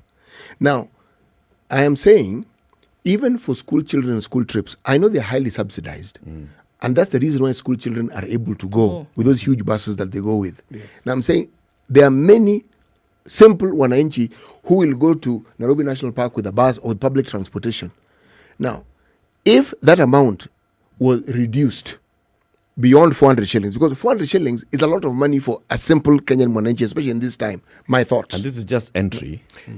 Entry, There's yes. transport to Yes. Langata. There is transport from Langata. You're taking children, so this is 460 for the adult. Then there's amount for the children, And then the children see what and they want to eat. Yes, not only do they want to eat, they want to drink, and they want to And then they want to go back home. What I'm saying is, the thinking behind that reduction is excellent, but if you look at the volume of people you could attract with that reduced fare, I think this message of it being a Kenyan thing would become obvious, because everybody, people, instead of planning to go and just hang out at Uhuru Park, people are going to hang out in Nairobi National Park. Indeed. General. Yes. Actually, the reaction is different. Let me tell you, because we are on the ground and we actually see. Yes. Kenyans actually were coming to the parks expecting to pay the $43. Oh. That's what they assumed was the price. Until they're told it's 430. And they say, goodness, only that? Are you people okay? Are you going to make any money if you only charge us 400 shillings? That's the reaction we are getting from Kenyans. It's not that they think it's expensive. And during the COVID period, from 2020 to 2021, we cut the prices by 50%. So the adults was paying 210 to get into the park. Now, that built the volumes significantly. But even when we now rolled back in January this year, we rolled back to 100%. In other words, the 430 for Nairobi. Still, the Kenyans kept coming. And I can tell you, during the time for February 14th. Valentine's. Sorry, that's a word that was right. That time, yes. It's a I pressure think it's point just for a lot because of of folks. where I normally operate. It could be the pressure, we understand. Yes. during that period, You had more people. we had more people coming through. Actually, the parks were chock-a-block. Everywhere you went, whether it was Nairobi National Park, whether it was Amboseli, whether it was Impala in Kisumu, everywhere. And what we are doing with the Zuru Kenya parks is that we are actually now specifically going for certain parks instead of just the Zuru Kenya parks as a general name. We're saying Zuru Amboseli, Zuru Impala, Zuru, Mount Elgon. Ruma National Park. Ruma, yes, exactly. I know that's close to your heart. Yes. Yes, Zuru. He did his Valentine's there. Yeah, so that's what we're doing now. So that, and then we're telling our people, this is another thing, another initiative. The rangers we have are able to share pictures, videos with us on our daily and weekly basis from each individual park. And then what we do is populate it within our site for the Zuru Kenya parks. So when you click, you will see new images and new things that are coming from various parts, marine parks, terrestrial parks in various areas. So we sort of spice it up for Kenyans to see. This is what you'll see when you get there. This is what is there. Like now, for example, do you know in Mount Elgon that there are elephants that live in caves? Read about it. Yes. We have They live in elephants. caves? Yes, that's where they live. That's very good. In Mount Elgon. So, those are the kind of experiences that Kenyans, the ordinary Kenyan may not know. In fact, there's a comment from Kiptor in Yes. West Pokot. He says, in West Pokot, we have the Nasolot Game Reserve. Yes. And he says, and you can confirm things, that they have the world's largest elephants in this particular national. Absolutely, they do. So tell us about it. So how can we get to know about these things? Okay, so how do I get to Nasolot Game Reserve? Because we're talking about promotion. Yes. Okay. Yes. So you're saying that you've started this idea of promoting the various products that we have in the country and saying you can come and it's accessible, and the reason why I should drive from Nairobi to go all the way to West Pokot to look for the Nasolot Game Reserve because it has the world's largest elephant. Why I should go to Meru National Park because it has both. It has this type of giraffe or this zebras. Why? I mean, do we have a lot of that effort being made? Absolutely. The campaign, which I said I launched about a year ago, of Zuru Kenya Parks, is exactly that. That's what we're trying to do on social media, and now we want to take it to the next level. We want to go live so that we can then be showing videos and clips so that people can see what is happening in several parts, various parts of the country. Then that way, Kenyans get to know what is there. Like now, Marsabit National Reserve is a beautiful, pristine area. Absolutely brilliant, But you have to go there to see. And what we're trying to do at KWS is to ensure that we tell people this is there. We're getting a lot of people driving to Chalbi Desert from Nairobi. Now that the roads are good, they can actually drive on a tarmac road. They go to Chalbi, and while they're in Chalbi, they say, "Okay, let's drive across and go to Marsabit and go see the park." Those are the kind of things that we're trying to do with the Zuru campaign, so that people can see and understand, actually feel, as much as possible on social media what it is that we have out in these parks. As you conclude the conversation, Bonawawero, there is a comment that you made on not privatizing, but PPPs, private sector, KWS, on managing some of the bandas and facilities in the parks. Somebody says, ask the DG why they've cancelled the recent tender for investors to come and set up. Cancelled twice in various places. I think it was only cancelled once before, just shortly as I came in, because I realized that what we had done was not going to give us the product that we wanted. When you have a specification that is only going to keep that product as it is, it's not going to help the situation because you're just keeping something that didn't grow before and it's not going to grow now because of the way it's specified. So what we're looking for in the partnerships are people who can then be able to spruce up these areas, bring them up to an international standard and one that is acceptable. You see, we have competition around our region. Tanzania, we're competing with them. Rwanda, Uganda, South Africa.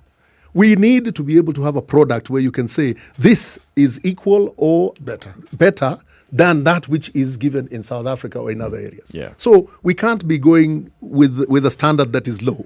we must bring it up to a standard where we can then compete with other areas. Good job that you're doing there. You have a lot of work in terms of promoting the product and keeping promoting. For example, somebody says there's no reason why I should be going to Dubai to see dolphins. Yes. Well, I can go to the coast of Kenya to see dolphins. Yes. Or I can go to the coast of Kenya to actually see the whales. Yes. Coming to the coast of Kenya, to Watamu, once every year. Thank you very much. Retired Brigadier John Wawero is the Director General of the Kenya Wildlife Service. We'll be having a conversation on our wildlife product, and whether it's still something that we want to go and see. This is Kenya's biggest conversation. We'll be live on KTN Home, but we want to take a break on KTN Home. The conversations continue on SpiceFM around the country: Nairobi, Mombasa, Kisumu, Nakuru, Eldoret, Nyeri, and Malindi, and also on YouTube and Facebook, SpiceFM KE.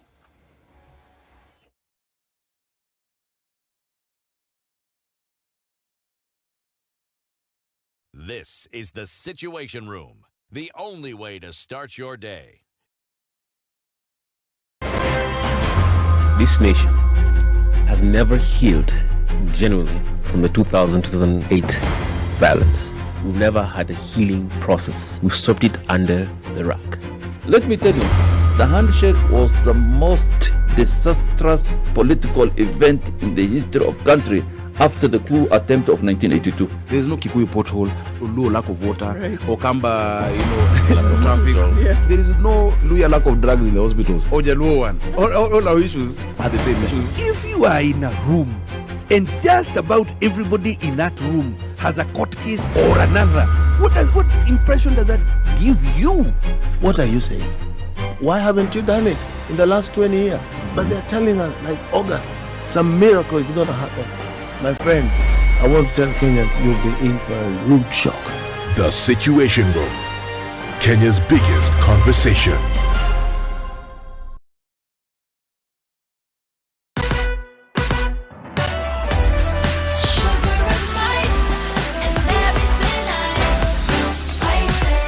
Spice up your life.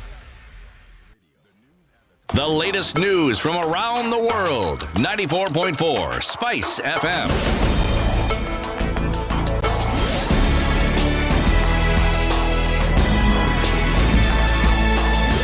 The Commission on Administrative Justice says it will commence the process of vetting aspirants who have expressed interest to contest for the various political seats ahead of the forthcoming August general election. According to CAJ Chairperson Florence Kajuju, the Commission will ensure that only competent individuals and those whose records claim are allowed to contest. The Commission, Kajuju said, will work hand in hand with the IEBC, EACC and other relevant authorities in an effort to ensure only leaders who are accountable, have credentials to hold public office and do not have criminal records are given an opportunity to seek positions. Elgeyo Marakwet Governor Alex Tolgos has officially declared his interest to throw his hat on the Senate seat. Speaking in his 10-town offices, Tolgos confirmed that he will be asking his county residents to consider him to succeed Senator Kipchumba Murkomen at the Senate. Tolgos said he's ever grateful to the people of Elgeyo Marakwet for trusting and giving him the opportunity to serve them as governor for 2 consecutive terms. Tolgos said he was preparing his report card that he would be presenting to the electorate. Now, Mombasa County health workers will go on strike starting next week should the county government fail to address their grievances. Health workers, through their union, issued a strike notice over perennial salary delays and non-remittance of statutory deductions. A notice of work stoppage issued Monday was addressed to top county officials including Mombasa Governor Hassan Joho, Acting County Secretary Joab Tumbo, Executive Committee Member for the Finance and Economic Planning Miriam Baruk, and Executive Committee Member of Health God Geoffrey Nato. According to the workers' representatives, the county has not paid their January salaries despite receiving their equitable share for the month from the National Treasury. Now, companies associated with Migori Governor and his children received millions of shillings from the county between 2014 and 2015. Forensic officer from the Ethics and Anti-Corruption Commission, Robert Moro, told the presiding magistrate Lawrence Mugambi that out of the 9 companies that were engaged as suppliers, contractors and consultancies, majority of them belonged to the governor and his children.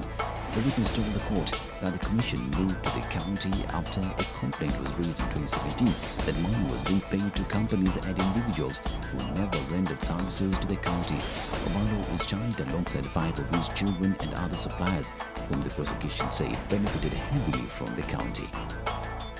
Now, as the world continues to follow Russian invasion of Ukraine, the cost of fertilizer is bound to escalate to over 7,000 shillings for a 50 kg bag due to the ongoing tension.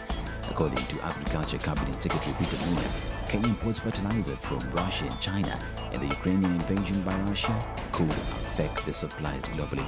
This even as the cost of fertilizer stands at an all-time high of 6,000 shillings for a 50 kg bag, which has been attributed to high prices of natural gas in Europe, forcing some manufacturers to reduce production or stop altogether. CS Munya said the ministry needs at least that 1.8 billion shillings for the subsidy, adding that it will lower the cost of planting fertilizer diammonium phosphate to 2,800 shillings. Still on marches, Russia and US President Joe Biden has told the Russian government that the American government will deploy its military through NATO to protect the continent and the region of the NATO member states. In his first State of the Nation address, Biden criticized Russia's continued attack on Ukraine, saying that the invasion is unwarranted, further calling on President Vladimir Putin to cease fire and allow dialogue to take place. To all Americans, I'll be honest with you, as I always promised I would be. A Russian dictator invading a foreign country has cost around the world, and I'm taking robust action to make sure the pain of our sanctions is targeted at Russian economy and that we use every tool at our disposal to protect American businesses and consumers. I can announce the United States has worked with 30 other countries to release 60 million barrels of oil from reserves around the world.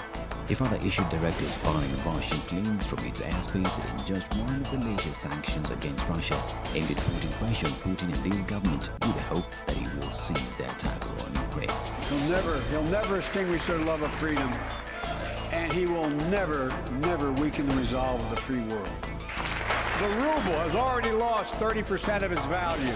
The Russian stock market has lost 40% of its value, and trading remains suspended. The Russian economy is reeling, and Putin alone is the one to blame. Together with our allies, we're providing support to the Ukrainians in their fight for freedom. Military assistance, economic assistance, humanitarian assistance. This is we hope that the situation will be normalized soon. This is Newswire. I'm Dennis Aseto. Good morning.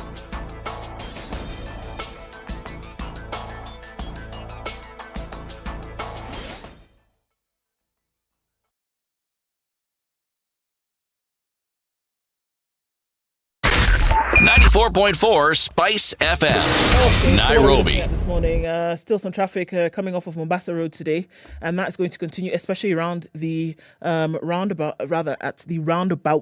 Oh, let's look at Uhuru Highway, then getting into the city. A little bit of traffic here and there, but nothing too crazy. The Thika Superhighway still continues with quite some traffic, as does Kiambu Road, but we're getting out of traffic hour not too long from now. Just keep an eye on things. I don't think anything has gotten too sticky as yet. Let's talk on Spice FM KE on Twitter. Text 40127.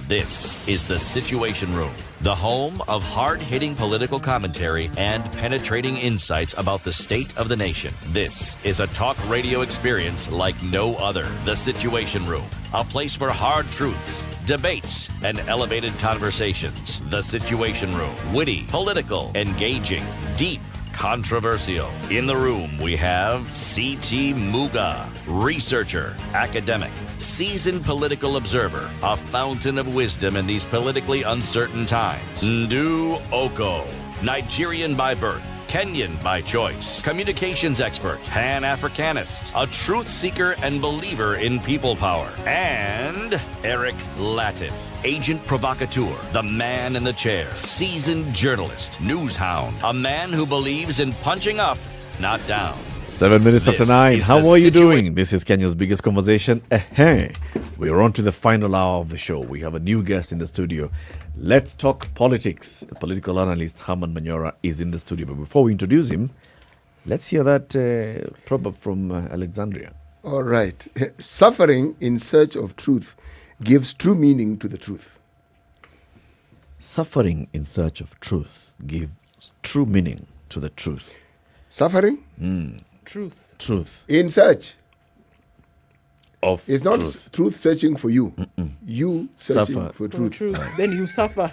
No, the Now, process as you of- have suffered while trying to get this It is truth, you suffering. It will mean more truth for you when you have received the truth. Let's use the word toiling as opposed to suffering, because suffering has really negative connotations. The one thing that you're in some torture And toiling chamber. is good. Toiling, yes. Walking is toiling. Cooking is toiling. It's not easy, man. Yes, it is. Cooking is not easy. Yes. Neither is eating. That sounds now today. That one sounds like an Egyptian proverb. And the proverb that we You heard can yesterday. see the pharaoh sitting there and saying that and saying, for that reason, let's build a pyramid.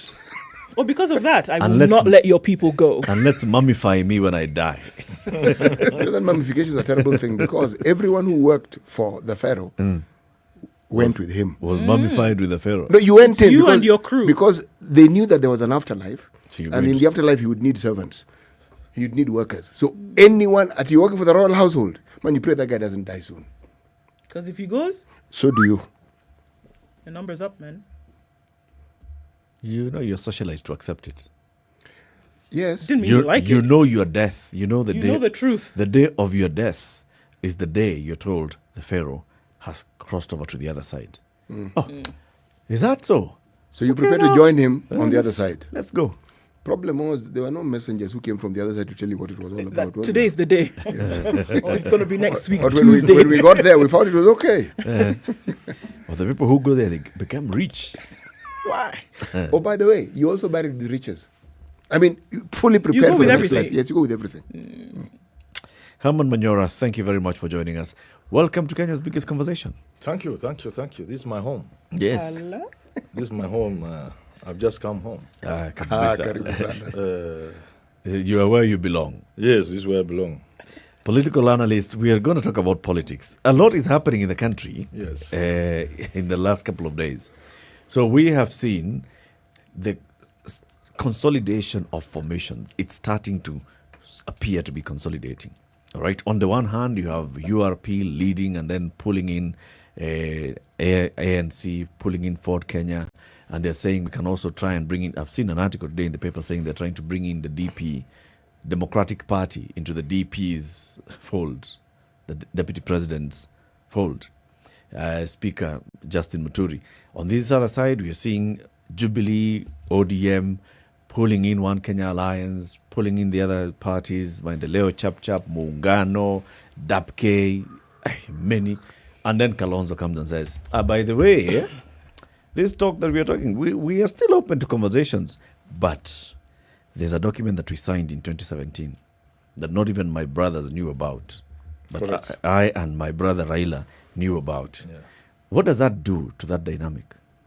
Well, the thing is just hotting up. The game is starting, you know. The teams are now in the field, and you know, you expect things to happen. Mm-hmm. Yeah. What things? We expect to see things, you know, moves, counter moves, you know, alliances, counter alliances, and stuff like that. People joining and almost joining and leaving and changing their mind midway. Up to the 9th of April, when that deadline is supposed to be met, we will see a lot of things happening. And, you know, people just sometimes trying to play hard, but they know where they are going. Yeah. We'll see a lot of this anyway. So essentially, Manyora, what you're saying is that what we're seeing, politicians playing something that they're good at, trying to see where they can best be placed, at the same time negotiating for positions that they think. So all this noise, let me call it noise, that we hear, has just that one purpose. Yes. All that and more. You know, some people will be making noise or demands, asking for the sun, as we are told in the cliche, and aiming for the moon. We shall see all that, but they will also be part of our game, you know, part of our scheme. You do this, you play this way, and then finally you are. But others are also pawns. They think they are playing the game when they're just pawns. You know, all this is a mixture of things. Yeah.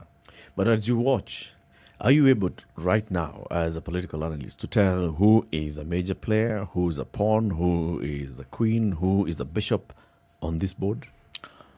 Not with certainty, but with some. I can say yes to some point, but it cannot be certain. Let's start with the pawns. Who do you see as the pawns in this particular game as at present? I think, broadly speaking, and these are those that can just be easily dispensed with, disposable I think pieces. I think, broadly speaking, if you ask me, this game is between just a couple of Kenyans, about 2-3 of them. And you can throw the rest anywhere. They can be pawns or anything you want to call them. Really, this game is played by Uhuru Kenyatta, Raila Odinga, Gideon Moi, on that other side. And that's the bigger side. And from the opposite side, William Ruto is watching, and he's basically alone. Alone, anybody working with Ruto does not read Ruto's mind. So whereas the other side has like 3 players, who know the game and they control the game and they design the game. On Ruto's side, I think he's alone at that big level. But of course, as an individual, he must have confidence. So he's alone, but with confidence, at a lower scale, the Murkomens and the rest. And being a Kalenjin, that really helps them. These are people who keep secrets. You can never know what a Kalenjin is thinking about. Yeah. So what are you saying that Musalia Mudavadi? Yeah, they are just small players. They don't know what's going on. Is that by design? Do you think that he wants to play this as a lone wolf in the game, and that he would want you to think that he has alliances or has come together with others, but he's really going after this by himself on his own? Is that by design? It's by design. Ruto has read this game from the word go. I very much doubt that anything has taken Ruto by surprise. That Uhuru has decided to play against him. You think that has surprised Ruto? I don't think so. Unless he's a fool. He must have known from the word go. I knew from the word go. When was the word go? From as early as 2013? 2012, 2013. Uhuru had no intention of being succeeded by Ruto. And Ruto must have known this. Really? How did you know this, Herman? Ruto knew, and some of us would know. How would you? We understand this politics. We understand this game. What were the pointers? Teach us. It is just a game. Look here. Sometimes I am amused at how people don't see a simple game like this. This is Golmaya FC. So simple. You can predict there'll be a little stone throwing.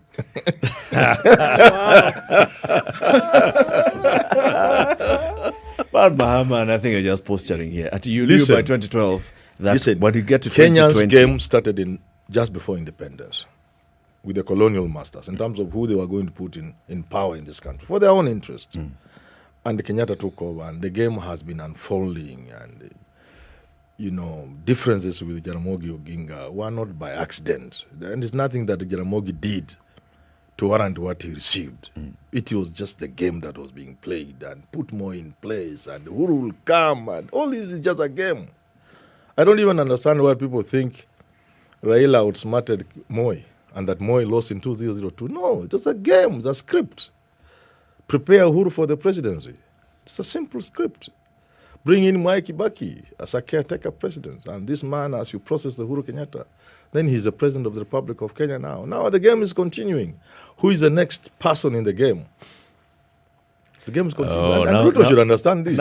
You've landed there. So tell us then, the next 15 years. The next 15 years. Yes, I'm not a prophet. Are you you said that everybody knows the game from the beginning. Let me tell you. So are you essentially saying that Raila Odinga then is would be a caretaker president under the same game to preparing the next person who would be coming in? Is that what you're saying? For another Kenyatta.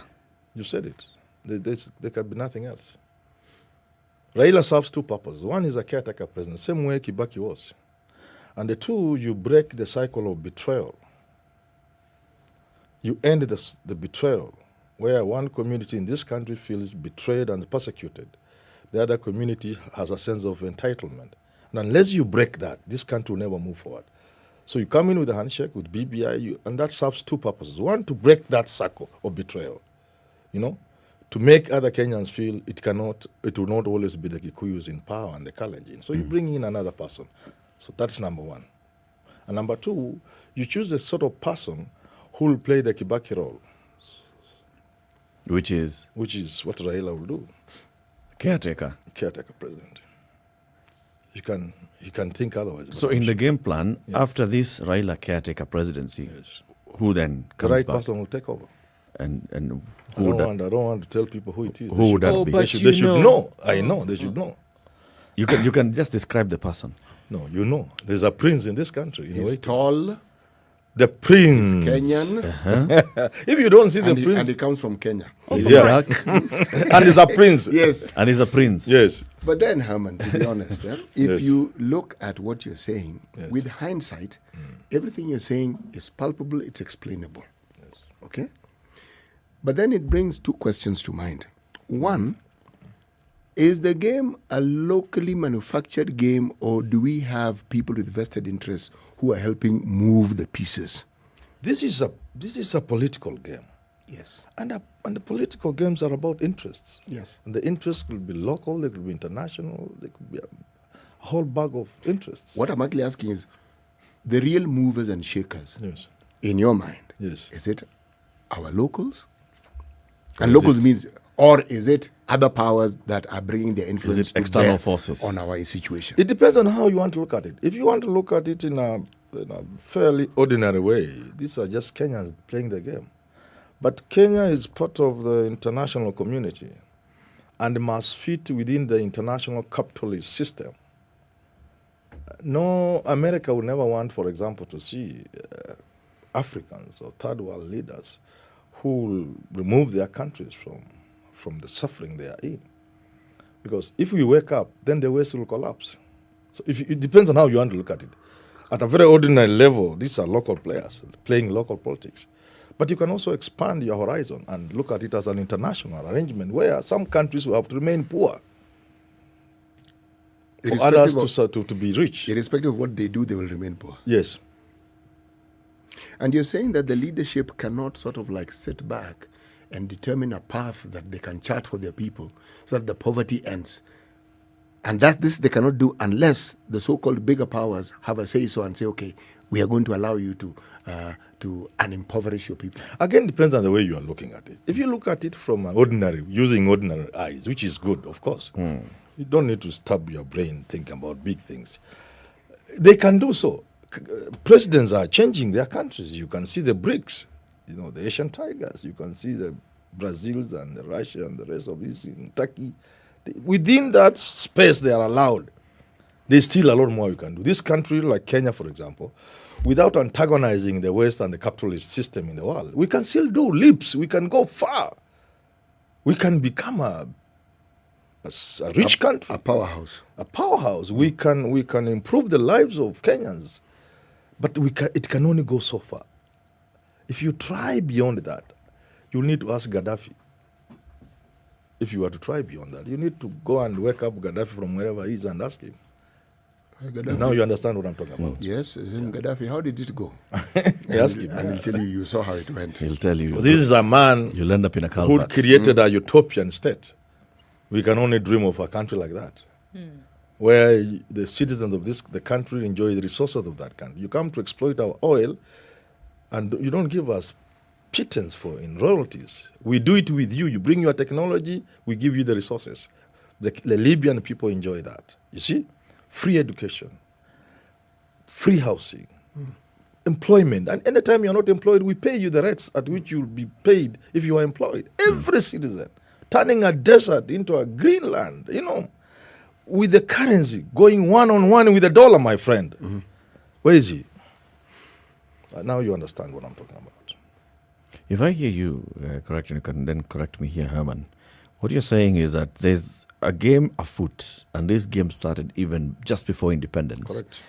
On the leadership of the country, the direction the country takes. Yeah. And there's just a few people who are in control of this game. As it happens in almost every other country. Are they independent Kenyans, or are they also puppets of a certain foreign master? Just going back to what CT was asking. I think I've answered that question. I would say it depends on how you want to look at it. Now, how do you look at it? To what extent, maybe to answer your question, I'll ask you a question. In light of what I've explained, to what extent are independent countries independent? We all became independent in the 1960s, many of us. give or take a few years, in the south countries in the southern hemisphere. To what extent are they independent? So you're asking, what did our independence actually mean? What does it mean? Because if to be independent then would mean South Africa has to give land to the blacks, nationalize the resources by way of the mine resources, mine fields and gold mines and diamonds and nationalize them. Give land to people. When Mugabe tried, how far did he go? And probably He was turned into a pariah.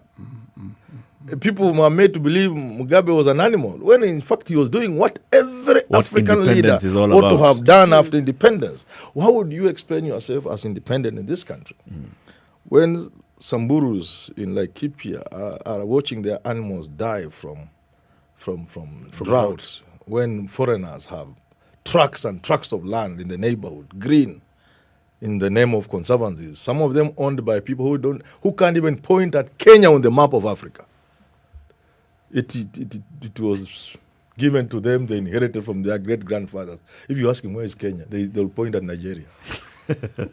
So, I mean, it depends on how you look at these things. We will celebrate what we have. We will celebrate our leaders. They are doing their best within that understanding. But if you open your mind and you want to be critical, then you realize independence is a farce. I'd argue that even with that limitation that has been created, whether it is in mind or in reality, that even with that, the one that is available, that the best is not being done. I'm sorry. I've said that already. That they're not doing their best. Even if we say that there is a cap on limitations, that the best is not being done. On a scale of 1 to 10, let's say 0 to 9, 1 to 10, if what we can achieve within that scale, the other problems notwithstanding, like you put it, we have not even hit 3.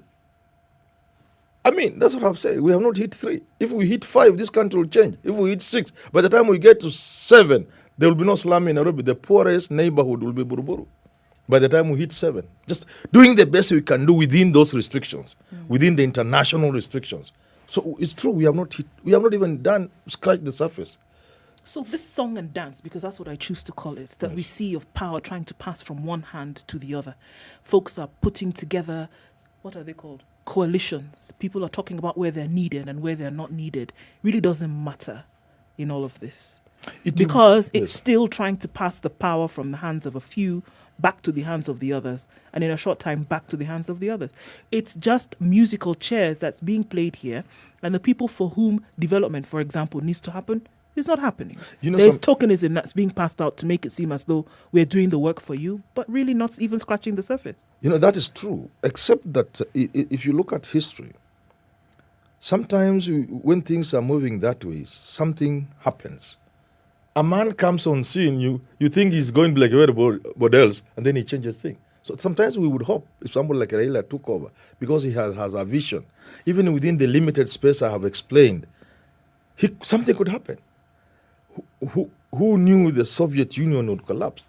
It took a Gorbachev. Of course, there were other factors, including contradictions, inherent contradictions in the system. But it took Gorbachev, Mikhail Gorbachev. So you could think things would be normal, and then the person you put in place could also change things. Or he could influence things without a revolution sort of way of doing things. We are not saying somebody like, for example, Raila takes over, and then he decides to kick everybody out now and do his thing because he has a vision for the country. He could also do so by merely convincing the people that there's a better way of doing these things, that we can still remain within that orbit, but do much better than we are doing today. So there is hope. Yeah, I'm not saying all is lost. But going by your theory, you're basically saying that this game is played elsewhere, that what the people are presented to is one version of a game. Therefore, the voter does not really have much of a final say in whatever happens. The voter is corralled into a certain direction so that they just rubber stamp a decision that was made elsewhere in some boardroom. My friend, that is not unique to Kenya. That's what happens everywhere. Americans think they are voting. It is interest groups that make them vote who they vote for. The media plays an incredible role in who becomes president in America. So the voter, yes, you hold your vote, but the direction you take your vote may not entirely come from your thinking. It is international. It happens everywhere. Secondly, the modern state, as we know it. The modern state is not an infrastructure to help people improve their lives. The modern state is an infrastructure created by a few to make them enjoy the resources that our state has to offer. Everywhere in the world. That's why countries that have transformed have had to do it through revolutions. So a leader comes up with a vision and sets aside all this nonsense of democracy and how you do things. And it starts a new way. And you have Russia moving from a country fighting on barefoot with a harsh Russian winter to a superpower in a couple of years, not even 10. Actually, about just a couple of years, less than 10. You have all these examples of people who, Castro in Cuba, turning Cuba from a slave island, sugar plantation slave island, to a country threatening the world and leading the world in many things like literacy and medical, whatever, pioneering in medicine. And you have all the Libya. And if you look at all those that have transformed outside the paradigm that we all know, these are people who don't enjoy the work within the luxuries of order that creates states, modern states. And So something had to happen. Let's take a break then, City. It's 29 minutes after 9. This is Kenya's biggest conversation. Haman Manyora, political analyst, is here with us. We are looking at the state of the nation. What's happening, what we are seeing as we head towards August 9th into the general election, formations of political alliances, political conversations, high-level discussions and high-level negotiations. What does this all mean to you as a voter, to you and I as the ordinary Kenyan citizen? All these things make your head, give your head a buzz.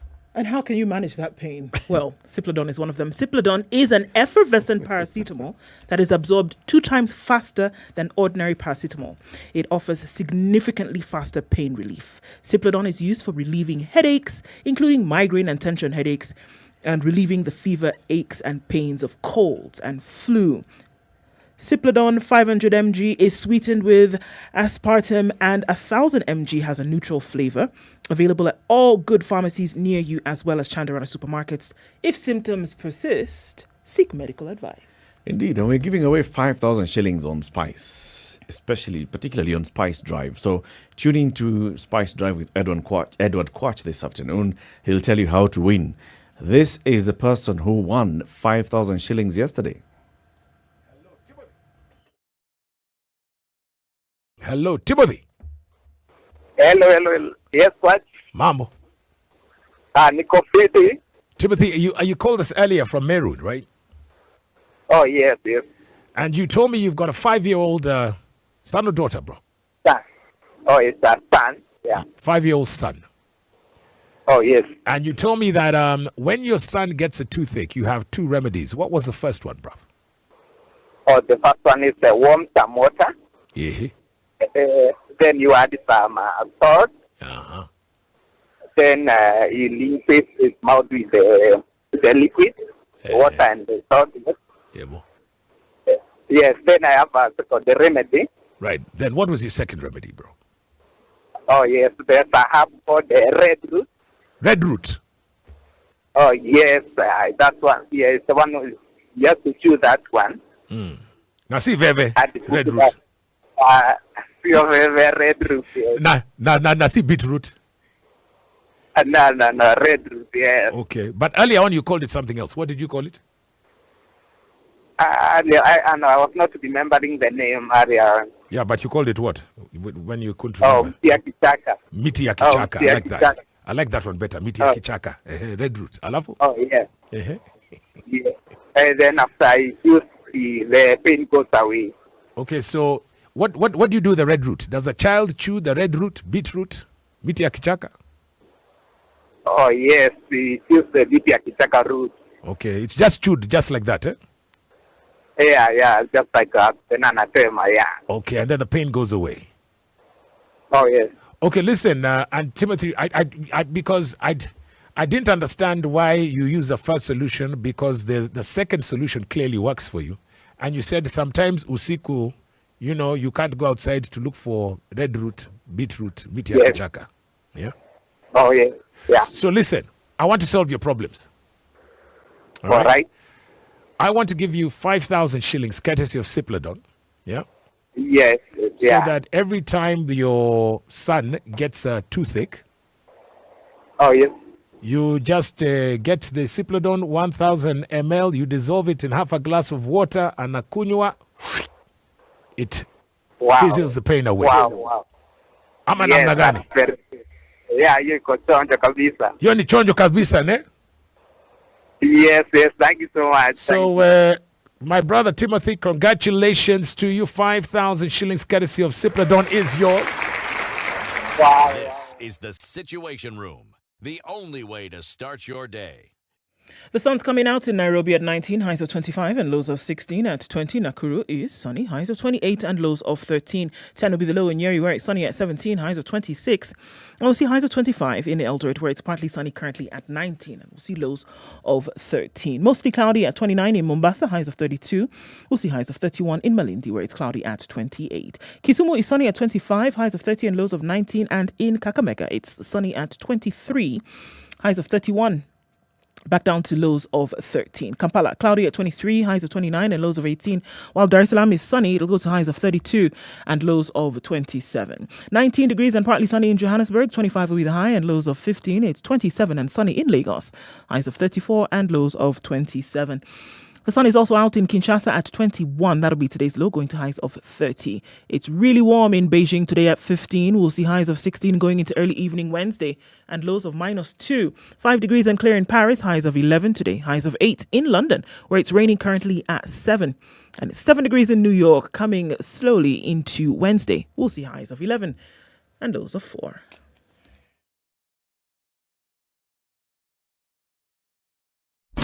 Classic soul, R&B, smooth jazz, neo soul, and nostalgic ballads. Make some noise. Yeah. You're listening to Spice FM. All right, still continues in some parts of the city today. Uhuru Highway is probably going to take the hardest hit in and outbound traffic all the way from the Nyayo Stadium roundabout out towards Westlands today. And maybe even before Nyayo Stadium, we have some traffic then. Gongro looking much better now. Jogoro is also still going to take some of that. I think a superhighway has not let up. We're still going past Survey in some parts. And Limuru Road also continues with that traffic. Westlands probably going to be busy for some time now. But traffic hour, we should be out of it soon. Let's take it easy, guys, and talk on SpiceFM KE on Twitter. Text 40127.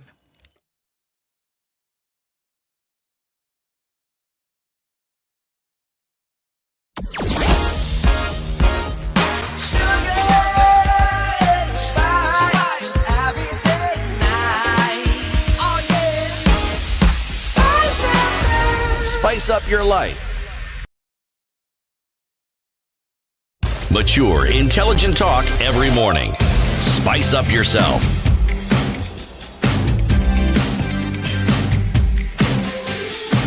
We're back. The conversation continues. 24 minutes to 10. Eric Latiff, Okoh, CT Muga, our guest, Herman Manyora, political analyst, is in the studio with us.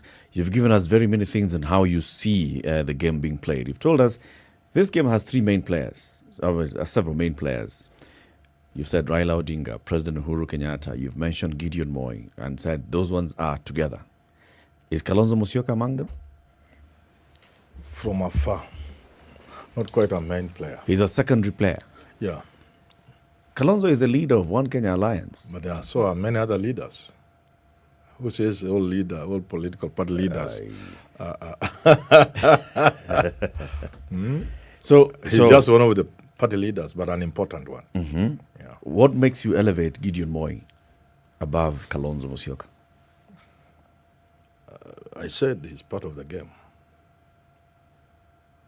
He knows what is going on, to put it very simple, in a very simple way. So he knows more in this particular game. He's in the design room.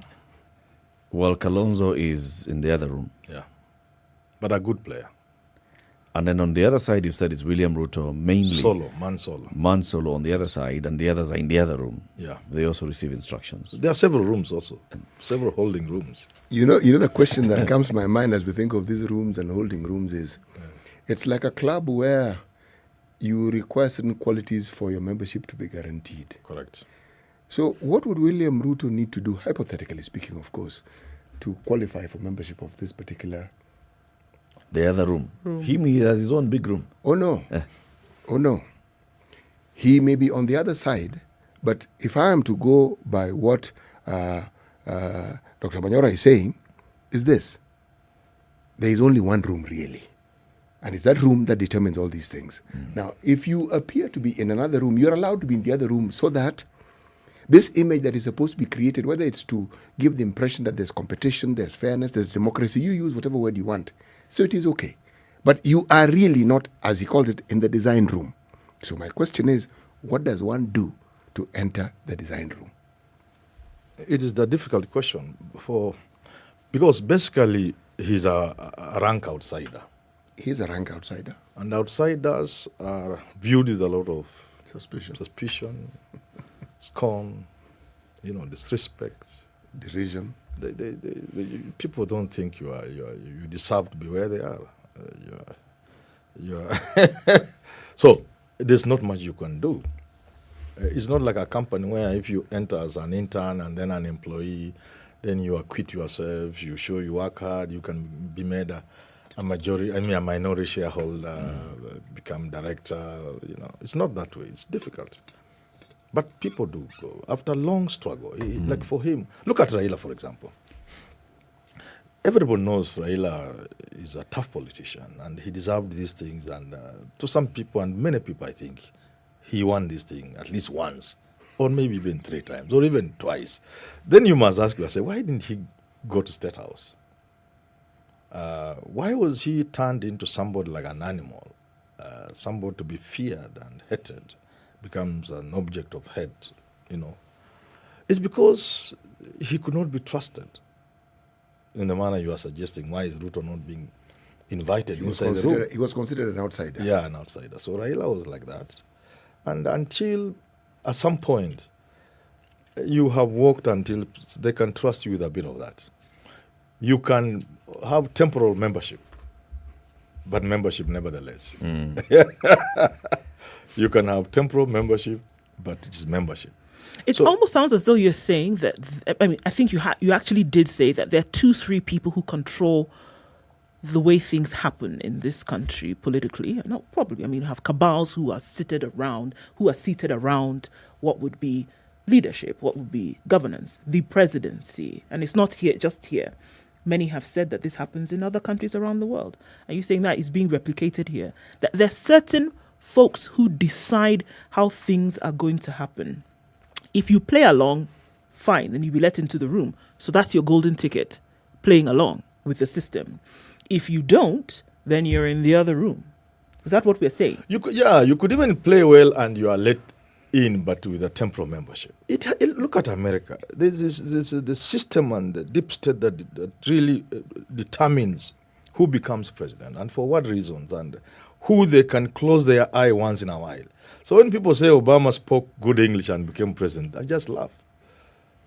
Because of the dialectics of being the superpower in the world and being unable to do that which even very poor countries have done, countries held under the yoke of religion and culture, when countries under war like Israel have produced a female prime minister, Pakistan, deeply Muslim, India and the rest. America, the superpower, has not considered a woman. Those dialectics now. That you talk about democracy in the world and human rights. And you can't put a black man in the presidency. So they open kidogo unaingia. It's not English. No, it is. These things are controlled by systems, my friend. And that is why occasionally the system may be defied successfully. And that would explain if Ruto won. Occasionally systems make mistakes. And somebody outsmarts them. It does happen like that. But any system, you work here, this is a system. Any system, you cannot beat it while you are playing from within. Even World Cup, however well we craft our team here, it can never win the World Cup.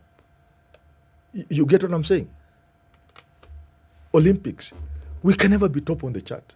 They will always do things and introduce games where until a system is never beaten. A system, you evict it. through a revolution. So unless you come with a revolution, beating any system anywhere, not political system, even a place of work where you work, you think you'll talk your way into changing things the way they work at the nation media. What is you call what? Standard media. Standard Group. You will not, my friend. You could have very grand ideas. So are you saying but that when you talk, they just laugh. What is this guy talking about? So this thing that we are saying that may not be palatable for a lot of people, whereby a few people are then controlling how things happen. Yes. Then in order to topple it, you need a revolution. Yes. How does revolution play out? Silent revolution, the big bang revolution that we saw when people were just not accepting things in a manner, Arab Spring kind of thing, what we saw happening in Chile. What are we talking about? It is very difficult. You see, even you talk of Arab Spring, Sudan the other day, Egypt, all those kind of things. A revolution of that nature rarely works. Because you are still playing within the room. You evict the president or somebody, then you begin looking around. So what? You are just useless fellows. You saw what happens in Egypt. The Americans brought back the person they wanted. So beating systems are not easy. You can even shout on the streets, chase the president out of State House. He goes by helicopter. Then you are unable to run the show yourself. The system comes back and controls. It's happening in Sudan before your own eyes. So, like you say, well, it can be silent. But the revolution that have worked are the sort of revolution that cannot work today in the 21st century. They were disruptive. Yeah, they were disruptive. Seriously and hugely disruptive and costly. They cannot be allowed in the 21st century. So like you say, if it is silent, and that's why I said, a country may be lucky that somebody can go to State House and bring a major difference. It may not be entirely a revolution, but if you look back after 10 years, you wonder, you mean we had all this potential as a country? How? How come we live a poor life like animals? Like this man has made it possible. This woman has made it possible. Like Deng it is for that reason did with China. Yeah, it's Chairman Mao dies. Yes. New guy comes and he changes things in a different way, but still operating within. Yeah, makes China have trillions of dollars. You know, a serious world power. Yeah. So what is happening is, it is for that reason there are Kenyans, perhaps I may be included, but remotely, not quite directly. There are Kenyans who give Raila a chance. That there is chance if you gave this man, because he has so many ideas, but there have been inhibitions, there have been roadblocks. Perhaps the way he's playing it is finally to get on the steering wheel. And while there, he's a man who can move a few pieces here and there and give this chance to realize its potential. So Raila has accepted now that the way to get into this place is to play with the owners of the system. Correct. Is to go in and say, all right, I understand, I acknowledge you're the owners of the system. Yes. Let's work together. I am willing to play your game. And I'm not going to be disruptive, but you'll also have to allow me to make a few changes here and there. Otherwise, there's no point of me becoming president if what I have stood for all this time is not realized. So then, Herman, who are the owners of this room? Because as I hear you, let me just lay down the way I'm hearing you saying. There's a room, there's a system. The system has owners, okay? And we call this the room. Yes. And then there are people who are allowed to come and occupy temporal ownership. Yes. Occupants in this room, but they're not the owners. Correct.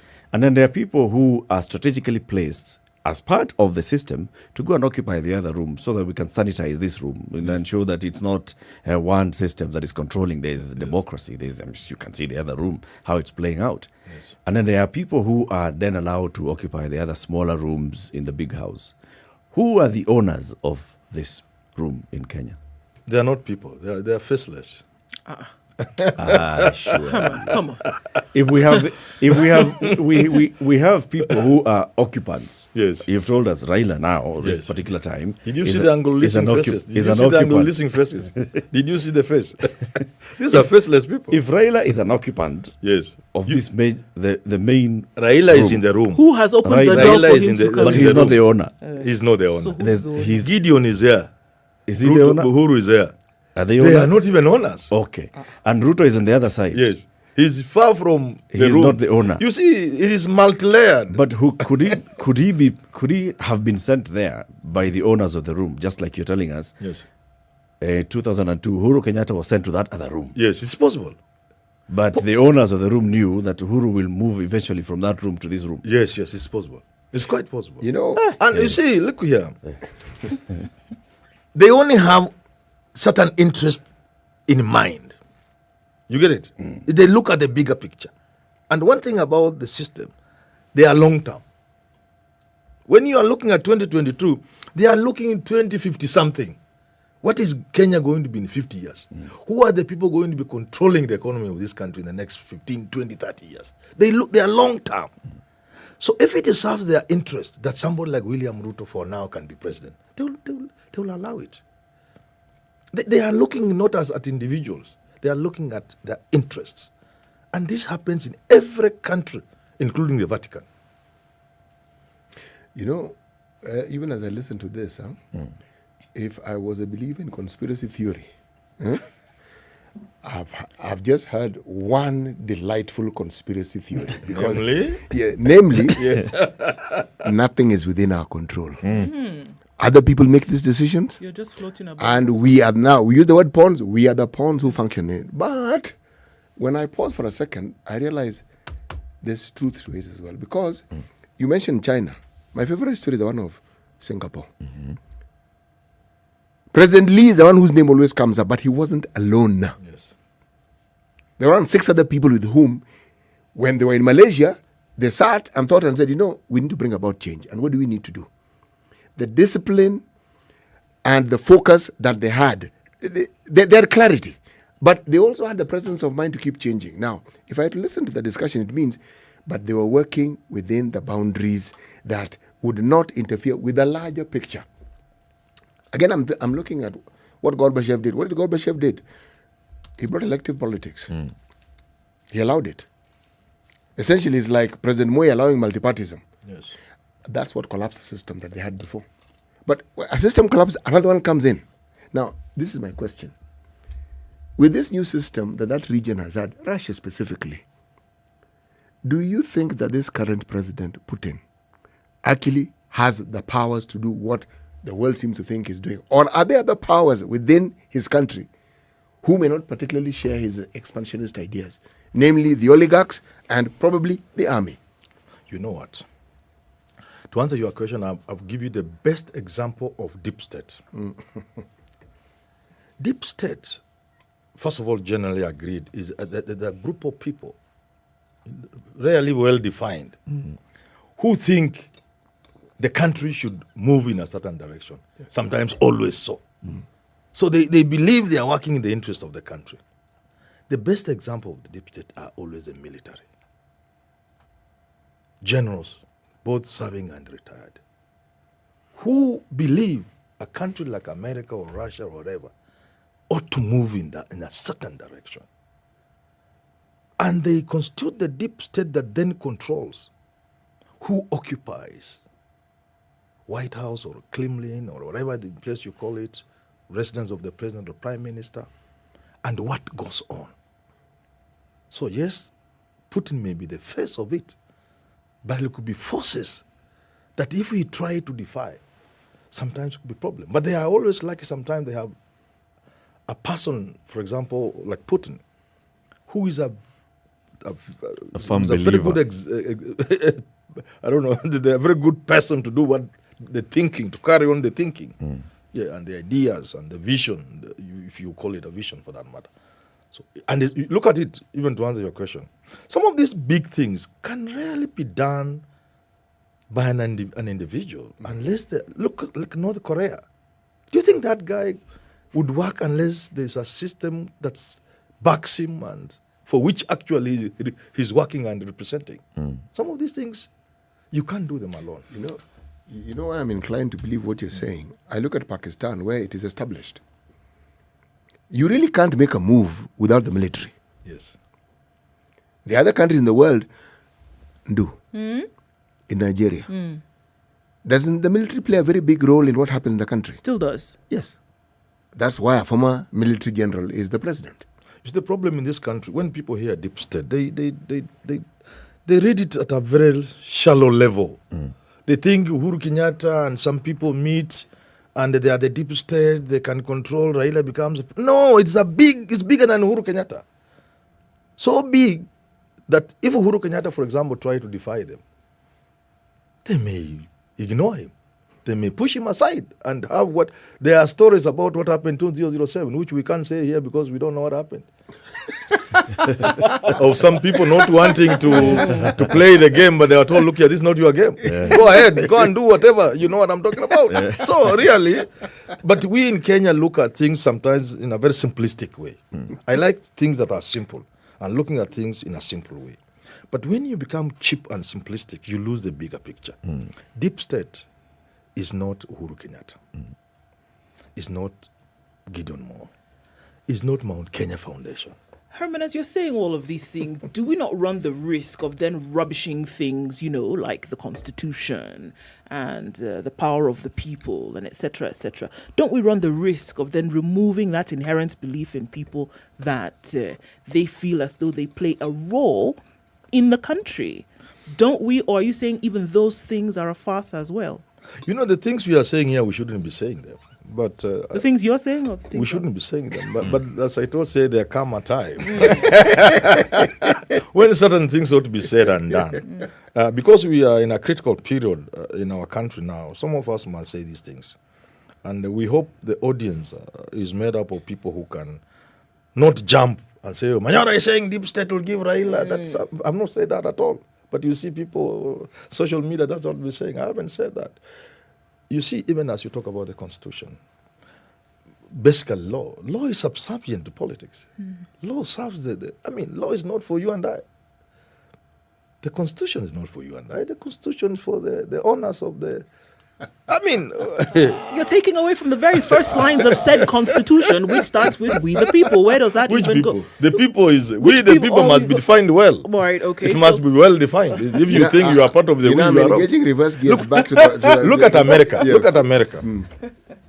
We hold this truth to be self-evident that all men are born equal. But at the time they are saying that all men did not include women. Did not include black people, people of color. Slaves. What are we talking about? This, we can be nice and hide in good English and speak well and talk about democracy, but if we were to unpack it, that's a farce. Democracy is just a farce. So this sovereignty thing that we talk about, it's just a farce. It's a farce. Yeah. This thing that we say the Constitution, it's not serving us, it's serving a certain group. Oh, of course. Actually, but then we also say the world, that a Constitution is actually created to create that balance between the leaders and the citizens. Basically, but you're saying that a Constitution is mostly for the leaders on how the leaders will govern their citizens. He said it, that to create a semblance of competition. For societal equilibrium and balance. And, when you get a sense that at one time we are doing well, anybody can win an election, the people are at the heart of everything, in Mchezo too. There's nothing like that. One could argue that actually is a really cynical perspective because it's like saying the Constitution is to make you feel good and to make you feel that you actually have rights which you don't really have. And to give you freedoms that you actually don't have. Let me give you a very good example. Muga. Yes. And you owe me something. Eh? I do. You do, yeah. Now, let her not know why. Now. Yes. Look at America. If you put up a state and an infrastructure of government to serve the people of America, would we have the kind of poverty we have in America? America has enough money to make every American live comfortable life. Do they all live a comfortable life? No, they don't. Does America give free medical care to its citizens? No, it doesn't. Can they afford it? Yes. Can it even have an impact, a negative impact on their exchequer or the treasury? No, can it mean anything? Can it do some small dent? Can it even scratch the American riches? Nope. Why are they not being given the medical? Even in your own country here, why would the people in the 21st century live in Kibra? You think Uhuru is flying, he's seeing Kibra. Raila knows there's Kawangware. Ruto knows there's Huruma in Eldoret. Do they have it in their thinking and their design and manifestos and policy and vision? If Manyora became president today, if I become president, let me be a little better. If I become president today, in 5 years, there will be no slum in Nairobi. The slum will be Burbur. 5-10 years. Will the deep state So there'll still be a slum. Now, the And, only thing is, will the deep state allow me? it. And I'll try, because at my age, I don't care even if you take me.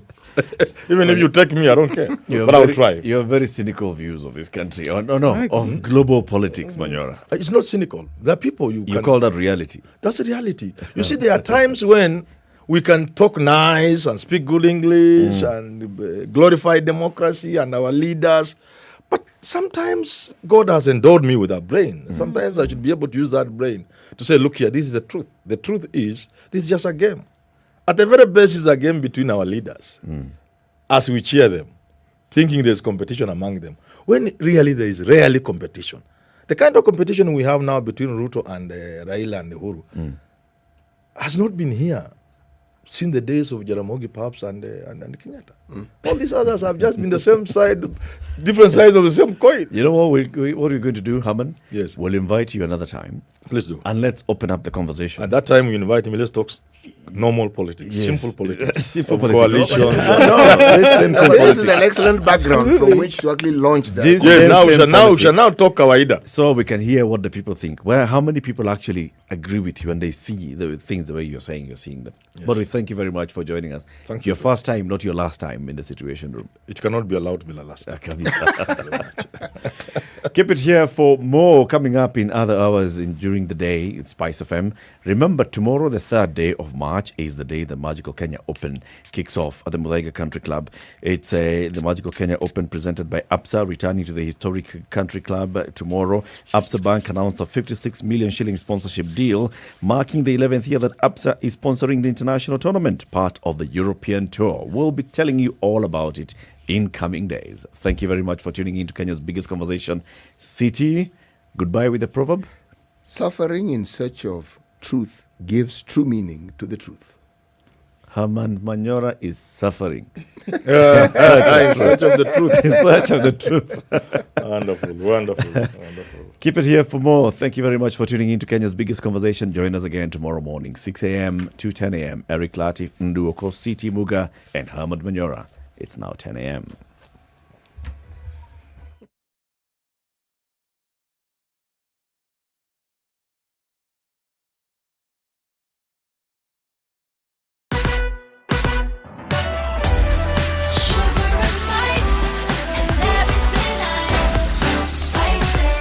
Spice up your life. The latest news from around